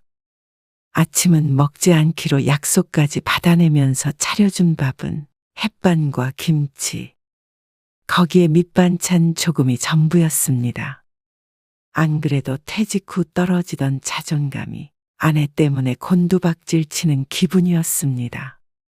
돈을 안 벌어오면 이런 취급을 받아 싶으니 나중에 정말로 일할 수 없을 때가 되었을 때는 이보다 못한 취급을 받을 것 같았습니다. 아내는 자신도 손 씨만큼이나 주부로서 힘들었다고 소리쳤습니다. 그래서 손 씨는 60을 바라보는 나이에 이 결혼 생활을 끝내기로 결심했습니다. 손 씨는 20대부터 일하기 시작해서 평생 회사원으로 살았습니다. 그래도 나름대로 잘 나가던 젊은 시절이었습니다. 그래서 두 딸도 잘 교육시켰고 최소한 먹고 살 걱정은 안 하며 생활할 수 있었습니다. 지금은 자식들 둘 다 결혼해서 타지에서 살고 있었지만 꽤나 화목한 가정이었다고 생각했습니다. 그렇게 30년이었습니다. 새벽에 눈 뜨고 출근하고 종일 일하다가 저녁에 퇴근하고 또 다시 다음날 출근하고 수십 년 동안 똑같이 반복했던 일이었죠. 회사에 다닐 때는 그렇게 가기 싫더니 막상 다닐 수 없는 상황이 되자 무척 괴로웠습니다. 회사 그만둘까? 왜? 그렇게 상황이 안 좋아? 그러네. 아내는 한숨을 쉬었습니다. 그리고 손 씨는 아내의 눈치를 봤습니다. 힘들다고 해서 무작정 회사를 그만둘 수도 없을 노릇이었으니 말이죠. 조금만 더 버텨보면 안 될까? 내심 손 씨는 아내가 이제 그만 쉬라고 말해주길 바랐는지도 몰랐습니다. 어떻게 보면 이기적인 생각이기에 아내의 말에 쓴 웃음만 짓고 말았습니다. 그런데 한 달 뒤쯤 손 씨는 반쯤 등 떠밀려 퇴직을 하게 되었습니다. 손 씨도 그때는 차라리 그만두고 다음 직장을 알아보는 게 낫겠다 싶었습니다. 어차피 70, 80까지 다닐 수 있는 직장이 아니었기 때문이었습니다. 그때가 손 씨가 57이 되었을 때였습니다. 정년을 몇 년 남겨둔 때였죠. 손 씨는 심적으로 무척 힘들었는데 손 씨보다도 아내가 더 상심이 커 보였습니다. 이제 우리는 손가락만 빨고 살아야 해? 손가락만 빨긴. 다시 취직해야지. 재취직을 하겠다고 하자 아내의 표정이 밝아졌습니다. 손 씨만큼이나 마음고생이 심했을 아내였기에 손 씨도 어서 빨리 재취업을 해야겠다고 생각했죠. 그러면 이왕 회사 그만둔 거? 우리도 여행도 다니고 하자? 회사에 매여 있던 몸이다 보니 원할 때 훌쩍 떠나보지도 못했습니다. 아내 말에 손 씨는 기쁘게 고개를 끄덕였습니다. 손 씨도 아내도 한가로운 휴식이 필요해 보였습니다. 그래서 퇴직하고 나서 3개월 정도는 아내와 무척 잘 지냈습니다. 같이 여행도 다니고 모임에도 나가고 손 씨가 좋아하는 등산도 갔습니다. 그런데 노는 것도 매일 하면 질리는 법이었습니다. 아내도 시큰둥해졌고 은근한 압박을 하곤 했습니다. 이제 놀 만큼 다 놀았다? 그 말이 이제 다시 일을 하라는 말이나 마찬가지였습니다. 마침 손 씨도 불안해지던 참이었습니다. 3개월 동안 쉬면서 손 씨도 손 놓고 놀기만 한 것은 결코 아니었습니다. 다시 일할 수 있는 회사를 여기저기 알아보았는데 쉽지 않아 보였습니다. 주변에 몇 년 전에 퇴직한 친구 몇에게도 물어보았지만 뜻대로 되지 않아 모두 자영업을 하고 있었습니다. 식당, 카페 등 다양했는데 돈벌이가 되는지는 또 다른 문제였습니다. 다만 모두들 한숨을 쉬며 근황 이야기를 풀어놓았죠. 그러니 손 씨도 생각이 많아졌습니다. 아내가 그러지 않아도 충분히 미래에 대해 고민하고 있었습니다. 하지만 연봉을 낮춰서 내가 일할 회사 하나 없을까 싶었습니다. 이젠 나이 들었지만 젊은 시절엔 엘리트 소리 들으며 살았으니 말이죠. 그런데 재취업이라는 것이 생각보다 쉬울 리가 없었습니다. 요즘에 어느 회사든 힘든데 그 많은 3, 40대를 두고 곧 60을 바라보는 사람을 채용할 이유가 많이 없는 것 같았습니다. 이래서 친구들이 그런 선택을 했구나 싶었습니다. 아직 소식 없어? 그게 힘드네. 그러니까 회사는 왜 그만뒀어? 아내가 답답한 듯 손 씨에게 말했습니다. 별거 아닌 그 말에 손 씨도 속상했습니다. 누가 들으면 일하기 싫어 철없이 회사를 뛰쳐나온 것 같지만 그럴 수밖에 없는 상황이었습니다. 그걸 아내에게 충분히 설명했었지만 아내는 못내 아쉬운 것 같았습니다. 재취업이 얼른 되질 않으니 더 불안해하는 것 같기도 했습니다. 그래도 버틸 만큼 버텼으면 몇 달치 월급이라도 더 받았을 거 아냐? 그렇게 버틴 게 이거야. 계속 취업 안 되면 어떡해? 나중에 늙어서 빈털털이 되는 거 아니야? 그래봤자 정년퇴직까지 단 몇 년 차이였습니다. 어쨌거나 나와야 했던 회사였는데 조금 당겨 나왔다고 손 씨는 아내 앞에서 길을 못 폈습니다. 안 그래도 눈치가 보였는데 자주 집에 있으니 아내의 잔소리를 계속해서 들어야 했습니다. 그게 한 달, 두 달 지속되자 괴로웠습니다. 남자들이 퇴직하고 우울증에 많이 걸린다더니 그게 지금 찾아왔나 싶었습니다. 여행 다니며 쉴 때는 휴가라고 생각하고 지냈지만 현실로 돌아오자 퇴직했다는 사실이 실감이 되었습니다. 매일 기계처럼 일어나 출근하다가 갈 곳이 사라졌으니 당연했습니다. 하지만 몸은 30년 동안 반복해서 해왔던 일을 기억했습니다. 손 씨는 여전히 5시에 일어났습니다. 요즘은 머릿속이 복잡해서 쉽게 잠들지 못했는데 그럼에도 불구하고 해가 뜨기도 전에 눈이 떠졌습니다. 아침 해가 밝아올 때까지 소파에 앉아서 TV로 뉴스를 보았습니다.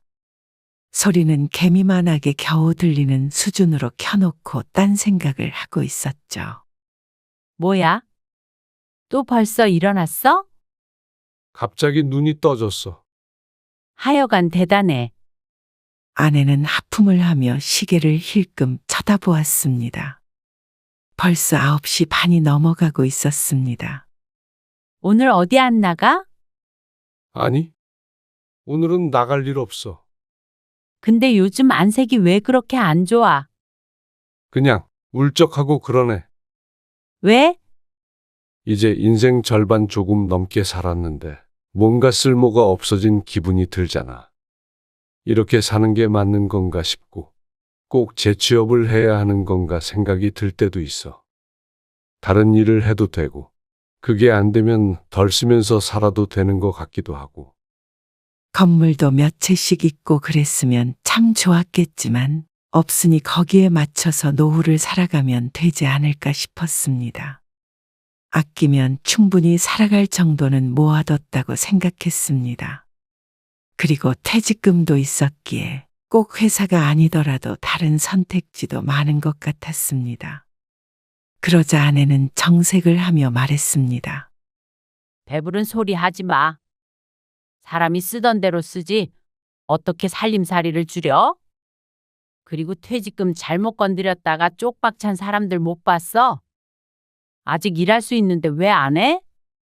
그게 쉽게 되는 게 아니니까 그렇지. 나도 일하고 싶다. 당신 나는 쓸모없나 생각할 시간에 뭐라도 해. 쓸데없는 생각이야. 나는 요즘 불안해서 잠도 안 오고 그래. 100살까지 경제적 어려움 없이 살려면 지금 바짝 벌어야 해. 나는 당신이 당연히 금방 다시 취직할 줄 알았어. 아내는 손 씨의 고민을 별거 아닌 듯 치부했습니다. 안 그래도 퇴직 후에 우울했던 마음이 아내 때문에 더 서글펐습니다. 손 씨는 점점 아내에게 눈엣 가시가 되어가는 것 같은 기분이 들었습니다. 소파에 누워있기라도 할라치면 귀신같이 알고는 나와서 잔소리를 해댔습니다. 아, 왜 이렇게 집에서 빈둥거려? 빈둥거린다고? 그래. 아무것도 안 하고 그렇게 누워있으면 빈둥거리는 거지? 황당했습니다. 손 씨가 가장 많이 본 아내의 모습이 이렇게 소파에 누워서 드라마를 보는 것이었습니다. 하지만 손 씨가 그러는 것은 꼴보기 싫은 모양이었죠. 회사에 안 다닌다는 이유만으로 내 집에서 눈칫밥을 먹어야 하는 스스로가 처량했습니다. 하지만 이내 몸을 일으키는 수밖에 없었습니다. 그리고 다음 날 아침 늦잠을 잔 아내가 거실로 나오며 물었습니다. 몇 시야? 지금 10시 넘었어. 밥 안 먹을 거야? 밥을 벌써 먹어? 당신은 배도 안 고파? 이렇게 잠만 자? 그러자 어제 드라마를 보다가 늦게 잤다는 아내. 손 씨는 여느 때처럼 5시에 깼지만 컴퓨터로 구직 사이트도 찾아보며 아내를 기다렸습니다. 원래는 매일 5시 반에 먹던 밥이었지만 퇴직 후에도 그 시간에 아내에게 밥을 해달라고 할 수 없었습니다. 그래서 웬만하면 아내가 깨어날 때까지 기다렸죠. 대충 꺼내 먹지. 냉장고에 김치밖에 없던데. 그러자 아내가 한숨을 쉬며 일어났습니다.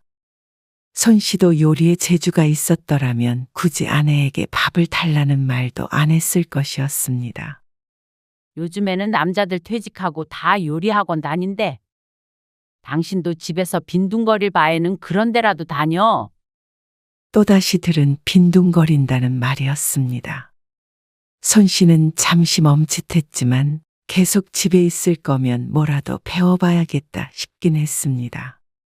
스스로가 밥 타령하는 식충이가 된 것 같았으니 말이죠. 오라는 회사 없어? 손 씨가 또 어두운 표정을 하자 아내는 고개를 설레설레 흔들었습니다. 그러던 어느 날 손 씨와 아내는 말다툼을 하게 되었습니다. 이유는 우습게도 밥 때문이었습니다. 안 그래도 지난번에 밥 얘기로 핀잔을 줬던 아내였는데 이제는 아침밥은 먹지 말자고 했습니다. 아니, 어떻게 매일 아침밥을 차려? 당신 새벽마다 밥 차려주는 거 얼마나 힘들었는데. 새벽에 먹자는 게 아니고 적어도 9시쯤에는 먹어야 할 거 아니야. 당신은 왜 이렇게 이기적이야? 아침 좀 건너뛰면 어때서? 30년 동안 5시 반에 당신 밥 차려줬으면 됐잖아. 이제 지긋지긋해? 날카로운 아내의 말에 손 씨도 조금 언성이 높아졌습니다. 그 말은 나도 5시 반에 밥 먹고 나가서 매일 30년 동안 일했다는 거잖아.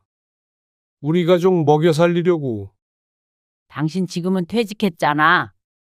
어쨌거나 당신은 일 안 하면서 나는 왜 일하래? 밥 해주는 것도 내 일이야.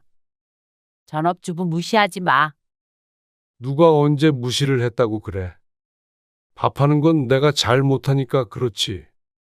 대신 다른 건 많이 하잖아. 당신 말대로라면 다시 회사 들어가면 그때는 밥 차려주는 거야? 너무 매정한 게 아니냐며 손 씨도 아내에게 따졌습니다. 자꾸 빈둥댄다고 하는 것도 그렇고 말이야. 나야말로 무시당하는 기분이야. 아니, 내가 일도 안 하는 당신 비위까지 맞추면서 살아야 해. 책임감 강한 남자들은 퇴직해도 당신처럼 안 놀아. 뭐, 내가 놀아? 실제로 손 씨는 집에 있는 대부분의 시간을 컴퓨터와 씨름하며 보냈습니다. 그걸 논다고 표현하는 아내가 야속했습니다. 당신 삼식이란 말 못 들어봤어? 그게 뭔데? 정년퇴직하고 삼시세끼 집에서 밥만 축 내면서 빈둥거리는 사람을 삼식이라고 그런대. 그 말이 손 씨는 너무 충격적이었습니다. 백수한량을 보고 하는 말이 아니라 정년까지 꽉 채워 일한 사람들을 비하는 말이었습니다. 그리고 그 말을 꺼낸 걸 보니 아내가 자신을 그렇게 생각하고 있는 모양이었고 말이죠. 손 씨도 원래대로라면 몇 년 안에 금방 정년퇴직을 했을 텐데 이제 보니 정년을 채우든 안 채우든 중요한 것이 아니라 그냥 남편이 집에 있는 게 싫은 것 같았습니다. 그리고 제일 싫은 것이 그런 남편의 밥을 챙겨주는 일이라는 것도 처음 알았습니다. 연봉을 낮춰서 중소기업을 알아보고 있었는데 그것도 쉬운 일이 아니었습니다. 50대 초반도 아니고 이제 후반이었습니다. 그런데 그런 사정은 아랑곳 없이 일을 하지 않으니 아침밥을 먹지 말라는 아내의 말에 속이 상했죠. 손 씨의 표정을 보더니 자신이 말이 심했다고 생각했는지 아내가 조금 누그러진 말투로 말했습니다. 아니, 당신도 내 입장 생각해줘야 해. 당신이 회사원이 직업이었듯이 나도 주부가 내 직업이야. 근데 당신은 퇴직이라는 게 있지만 나는 없어. 그래서 당신이 이렇게 회사에 안 다닐 때에도 나는 밥을 차려줘야 된다고 생각하면 조금 불공평하지 않아? 그럼 다시 직장에 들어가면 밥 차려주겠다는 말이야? 밥 정도는 당신이 좀 챙겨 먹으면 안 돼? 손 씨는 한숨을 내쉬었습니다. 왜 이런 것 때문에 다퉈야 하는지 몰랐습니다. 손 씨가 삼시세끼 진수성찬을 바란 적도 없었고 그냥 집에서 아내와 함께 식사를 하길 바랐던 것뿐이었습니다. 그걸로 아내를 괴롭힐 생각이 아니었습니다. 괜히 흥분할 문제도 아니었습니다. 아침에 일어나기 힘들다는 아내이니 아내의 바람대로 아침밥을 안 먹으면 그만이었습니다. 당신 고생한 거 모르는 거 아니야. 그냥 내 마음이 요즘 좀 그래서 그랬나 봐. 손 씨도 누그러진 말투로 아내에게 말했습니다. 일을 그만두니 자꾸만 아내 눈치를 보게 되고 한마디에 신경이 곤두선 듯 했습니다. 그래서 돈을 안 벌어오니 밥도 안 차려주나 싶어서 괜히 따진 것 같기도 했습니다. 삼식이란 말이 있을 정도면 여자들도 남자들 밥 차려주는 게 너무 힘든 일이구나 싶이은기도 했죠. 아침밥을 먹지 않겠다고 하자 아내는 좋아했습니다. 손 씨가 외출하는 날도 있으니 하루에 한두 끼만 챙기면 되지 않느냐며 이제 좀 살겠다고 했습니다. 배고프면 내가 라면을 끓여 먹던지 할게. 잘 생각했어? 그리고 취업하기 전까지는 청소나 빨래 같은 건 내가 할 테니까 당신이 힘들더라도 밥만 좀 해줘. 나는 요리는 안 해봤으니까 어쩔 수 없잖아. 알았어. 아내의 말에 모든 일이 평화롭게 해결이 됐다고 생각했습니다. 서로의 입장을 이해해 준 거라고 여겼습니다. 그런데 다음날 점심상을 보고는 손 씨는 깜짝 놀랄 수밖에 없었습니다. 밥상 위에는 전자레인지에 돌린 햇반과 김치, 그리고 생선 한 조각이 있었습니다. 이게 다야? 그거면 됐지 뭐. 김 줄까? 그렇다고 국도 없어. 반찬 투정하지 마. 나 오늘 몸이 안 좋아서 더 못 차려. 그 말에 손 씨는 다시 입을 다물었습니다. 몸이 안 좋다는 아내에게 반찬이 어쨌네 저쨌네 하고 싶지는 않았습니다. 생선은 저녁에 먹다 남은 걸 다시 튀겨서 새카만 상태였습니다. 아침에 또 새벽에 일어나는 바람에 출출해서 혼자 라면을 끓여 먹었는데 아침도 부실하고 점심마저 부실했습니다. 그래도 아내가 아프다고 하니 어쩔 수 없다 싶었습니다. 그런데 아내는 한번 그렇게 해보니 편했던 것 같았습니다. 생각해보니까 우리가 둘밖에 없고 많아야 하루에 두 끼잖아. 그러면 굳이 밥을 할 필요가 없을 것 같아. 반찬도 뭐가 많이 필요해? 그래서 그 뒤로는 비슷한 반찬이었습니다. 그리고 밥은 늘 햇반이었습니다. 햇반은 손 씨도 안 먹어본 것은 아니었습니다. 하지만 다툰 뒤로 이렇게 밥상 수준이 하락했나 생각하자 기분이 상했죠. 아무리 그래도 어떻게 어제 점심부터 오늘 저녁까지 이 메뉴야? 뭐가? 밑반찬도 있잖아. 이쯤 되니 집에서는 밥을 먹지 말라고 시위를 하고 있는 것 같기도 했습니다. 또 눈치 없는 손 씨만 그걸 모르는 것 같았습니다. 아내는 밥상을 그렇게 차려주고는 다시 소파에 들어누웠습니다. 그리고 TV 드라마를 켰죠. 먹고 빨래 널어. 아내는 돈을 안 벌어오니 이제는 집안일도 반반 하자는 듯이 하나하나 손실을 시켰습니다. 밥을 해주면 다른 집안일은 내가 하겠다는 말을 듣고 나서 그런 것 같았는데 초라한 밥상을 보니 조금 억울했습니다. 그 정도는 손 씨 스스로도 할 수 있었습니다. 물론 손 씨가 완전히 일을 그만둔 거면 그때부터는 역할 분담을 제대로 해야 한다는 걸 알고 있었습니다. 아내가 했던 말대로 주부일은 퇴직이 없으니 말이죠. 그런데 문제는 아내는 이런 태도를 취하면서도 계속해서 어서 돈을 벌어오라며 압박했습니다. 제대로 하고 있는 거 맞아? 벌써 몇 달째야. 요즘은 젊은 사람들도 일자리가 없는 때잖아. 손 씨가 대꾸하자 그제서야 TV에서 눈을 떼며 아내가 말했습니다. 그러다가 몇 달이 1년이 되고 1년이 10년 되는 거야. 차라리 공부 좀 하면서 자격증 같은 걸 따보면 어떨까? 뭐? 공부? 다 늙어서 무슨 공부야? 경쟁력이 있어야 나이가 있어도 취업이 되지. 한가한 생각할 시간에 제발 좀 나가서 일했으면 좋겠다. 그 말을 하며 한숨을 쉬는데 손 씨도 가슴속에 울컥하는 무언가가 느껴졌습니다. 나 등산 좀 다녀올게. 또 무슨 등산이야? 손 씨의 유일한 취미라면 취미였는데 퇴직 전에도 주말에 가끔씩 산에 올라가곤 했습니다. 한동안 안 갔는데 좀 올라가서 생각을 정리하고 싶었습니다. 그런 그를 아내는 못마땅하게 바라보았습니다. 그리고 그런 아내를 보자 손 씨는 심란했습니다. 왜 이렇게 됐는지 몰랐습니다. 퇴직하고 나서 몇 개월은 그래도 행복한 부부였는데 말이죠. 결국 이유는 돈 때문이라고 생각하니 괴로웠습니다. 그나마 남편 취급을 받으며 살았던 것도 돈을 벌어다 주기 때문이었던 것 같았습니다. 그게 아니라면 손 씨는 쓸모없는 존재인가 싶었습니다. 어떤 회사도 나이 든 손 씨를 원하지 않는 것처럼 말이죠. 그러다 보니 손 씨도 집에 있는 시간이 불편했습니다. 밥 한 끼 제대로 못 얻어 먹으니 차라리 밖에 있는 게 낫다 싶을 때도 있었죠. 그러던 어느 날이었습니다. 나가서 간단히 끼니를 해결하고 집에 들어왔는데 아내가 보이지 않았습니다. 근데 살짝 열린 안방문 틈 사이로 아내의 목소리가 들렸습니다. 너 그게 사람 얼마나 미치게 하는 줄 아니? 그러고는 속 편하게 등산 갔다. 문을 열고 들어가려다가 멈췄습니다. 아빠 등산 갔어?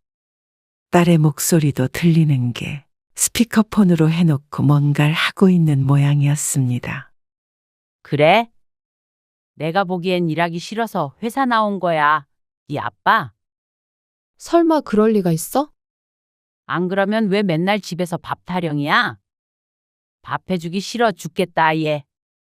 아니, 엄마. 아빠 흉 좀 그만 봐. 뭐? 아빠도 고생 많이 하셨잖아. 그리고 회사에서 남의 돈 버는 거 진짜 힘들어. 나도 일해보니까 알겠어. 엄마가 알아줘야지 누가 알아줘. 그럼 엄마는 뭐 안 힘들었는 줄 알아? 얘가 지 아빠랑 똑같은 얘기를 하네. 아니, 그래도 아빠가 그동안 엄마 집안일 얼마나 많이 도와줬어. 됐어. 너는 누구 편이야? 누구 편이 어디 있어. 그냥 아빠 미워하지 말라고. 말년에 네 아빠 때문에 힘들게 살까봐 무서운데 빈둥빈둥 놀고 있는 거 보면 어떻게 안 미워해? 손 씨는 아내와 딸의 대화를 듣고는 다시 집 밖으로 나왔습니다. 찬바람이라도 좀 쐬야 정신이 들 것 같았습니다. 책임감 있는 남자는 퇴직 후에도 놀지 않는다는 말이나 아내가 손 씨를 탓하는 말을 들을 때마다 손 씨는 애써 긍정적으로 생각하려고 노력했습니다. 그런데 아내는 현 상황이 너무 끔찍한 듯 말했습니다. 사는 게 각양각색이겠지만 외벌이로 퇴직하고 나서 부부끼리 여행 다니며 오순도순 사는 사람들도 많았습니다. 물론 경제적으로 어려움이 적어야겠지만 손 씨는 우리 부부가 그 정도는 될 거라고 생각했습니다. 다만 아직 젊은 나이고 적어도 10년은 활발히 일할 수 있을 것 같아서 재취업 자리를 알아보려고 한 것이었습니다. 그런데 아내의 말을 들으면 손 씨는 평생 일하며 아내를 먹여 살려야 되는 존재로 보는 것 같았습니다. 손 씨는 혼란스러웠습니다. 30년간 함께 산 아내가 다른 사람 같았습니다. 그리고 다음 날 아내가 느지막한 시간에 안방 문을 열고 나왔습니다. 당신 어제 몇 시에 들어왔어? 늦게 어디서 잤어? 거실에서 잤어. 미래가 불안해서 잠도 잘 못 잔다고 하소연하더니 간밤에 얼마나 맛있게 잤는지 얼굴에 베개 자국이 잔뜩 보였습니다. 오늘 어디 나가? 외출복을 입은 손 씨를 보며 아내가 의아하게 물었습니다. 찬장에서 햇반 하나를 꺼내서 전자레인지에 넣으며 손 씨를 쳐다보았습니다. 누구 만나? 학원. 뭐 좀 배우려고. 뭐? 뭘 배워? 그냥 뭐라도 좀 배워놔야 나중에 써먹지. 그러자 아내가 인상을 팍 쓰며 말했습니다. 지금 그럴 때야. 배우는 건 나중에 해도 되지. 그 말에 대꾸하지 않았습니다. 아내는 신경질적으로 밥상을 차렸습니다. 밥 먹어. 나는 입맛 없어. 그리고 나서는 다시 소파에 드러누웠습니다. 리모컨을 들고 채널을 이리저리 돌리는 아내를 보니 착잡했습니다. 식탁 위엔 햇반과 김치 두 종류가 있었습니다. 손 씨는 숟가락을 들었다가 이내 내려놓았습니다. 그거 먹고 빨래 좀 돌려. 당신 나 밥 차려주는 거 싫다고 그랬지. 뭐? 뜬금없는 손 씨의 물음에 아내가 식탁 쪽을 바라보았습니다. 이참에 우리 살림을 나누자. 뭐? 다른 집안일은 당신이 한다며. 그게 아니라 당신이랑 나 따로 살자고. 그러자 아내가 몸을 일으켰습니다. 그게 무슨 소리야? 나도 요리를 배우든 어떻든 해서 알아서 밥 차려 먹을게. 당신도 나 밥 차려줄 필요 없고. 또 이 집 팔고 각자 작은 집에서 살면 노후 걱정도 덜고 좋잖아. 뭐? 이혼해서 각자 원룸에서 살자는 것처럼 들린다? 그냥 다 반으로 나누자는 거야. 퇴직금도 그렇고 모아둔 돈이나 집도 다 반으로 갈라. 그래서 각자 살자. 원룸에 살든 큰 집에 살든 각자 자유긴 한데 난 원룸에서 살더라도 이렇게 살기는 싫어. 그 말에 아내는 크게 충격을 받은 표정을 했습니다. 싫어. 내가 왜 그래야 하는데? 그동안 고생했는데 말년에 나한테 돈 벌어다 주기 싫다는 소리 아냐? 그럼 퇴직금 받은 거 당신 더 챙겨줄게. 그러면 됐지? 아내는 그래도 싫다고 버텼습니다. 하지만 서류상 이혼하자는 것도 아닌데 집을 나가는 것은 손 씨의 자유였습니다. 손 씨는 아파트 가격도 고려해서 재산을 반을 갈랐습니다. 그리고 따로 집을 구해 나갔고 나머지 금액은 아내의 통장으로 보냈습니다. 이렇게 손 씨와 아내는 표면적으로는 여전히 부부였지만 사실상은 이혼한 것과 마찬가지이게 됐습니다. 당신 그 돈 가지고 마음 편하게 살아. 전화를 건 아내에게 손 씨가 대답했습니다. 그렇지만 큰 돈을 쥐어도 마음이 편치는 않을 것이었습니다. 앞으로 들어올 수입이 중요하다고 생각하는 아내이니 말이죠. 손 씨는 새로 회사에 들어가는 것은 포기했습니다. 그리고 아내에게 말했던 대로 학원에 다녔습니다. 국가에서 지원해주는 교육비가 있었는데 1년간 이것저것 배워보며 새로운 적성을 찾아갔습니다. 평생 해오던 일과는 무관한 분야들이었습니다. 아내는 그럴 줄 알았다며 손가락질을 했습니다. 역시나 놀기 위해서 퇴직을 했던 것이라며 말이죠. 손 씨는 그에 아랑곳하지 않았습니다. 그리고 3년 정도는 관련 자격증을 따며 시간을 보냈습니다. 이 회사 저 회사 기웃거리면서 위축되어 살아갔던 때와는 달랐습니다. 목표가 있었고 배움이 있었으니 거기엔 희망도 있었죠. 무엇보다 옆에서 눈치를 주고 구박을 하는 사람이 없으니 살 것 같았습니다. 아내가 없어서 불편한 것은 잠시뿐이었습니다. 인간은 적응의 동물이었고 어찌되었건 부지런하다면 살아갈 수 있었습니다. 손 씨는 그런 건 하나도 힘들지 않았습니다. 정신적 스트레스가 없으니 오히려 좋았습니다. 그러다 보니 61세가 된 지금 손 씨를 강사로 불러주는 곳도 생겼습니다. 그리고 비정기적인 일도 들어왔죠. 처음엔 한 달에 50 정도 벌다가 최근에는 300만 원을 벌게 되었습니다. 그리고 적어도 70전까지는 이렇게 벌며 살 수 있지 않을까 싶었습니다. 남들은 퇴직해서 전전긍긍할 나이에 손 씨는 새로운 제2의 인생이 시작된 듯 했습니다. 아빠, 좋아 보이네요. 그래. 회사 다닐 때보다 훨씬 좋아. 그럴 것 같아요. 시간도 더 많을 거고. 그렇지.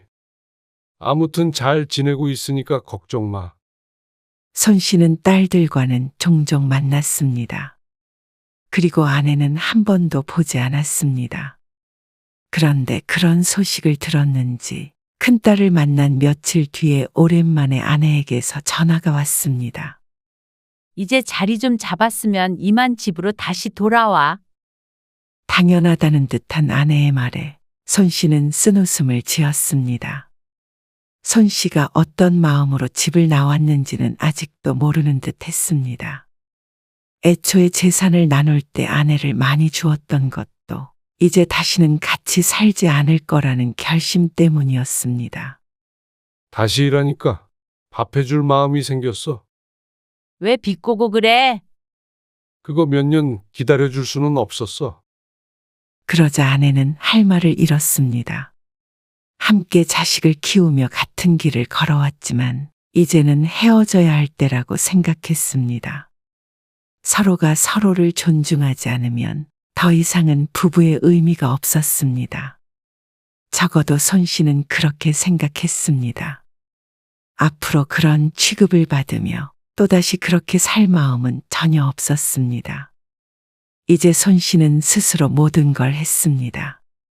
언제든지 일이 없을 땐 훌쩍 여행을 가기도 했고 산에 오르기도 했습니다. 돈도 안 벌어오고 등산은 왜 하냐며 불평하는 사람이 없으니 홀가분했습니다. 아내의 소식은 나중에 딸에게서 듣게 되었는데 아르바이트를 시작했다는 말을 들었습니다. 손 씨는 그냥 그러려니 했습니다. 어떻게 살던지 이제는 각자의 길을 가기로 했으니 말이죠.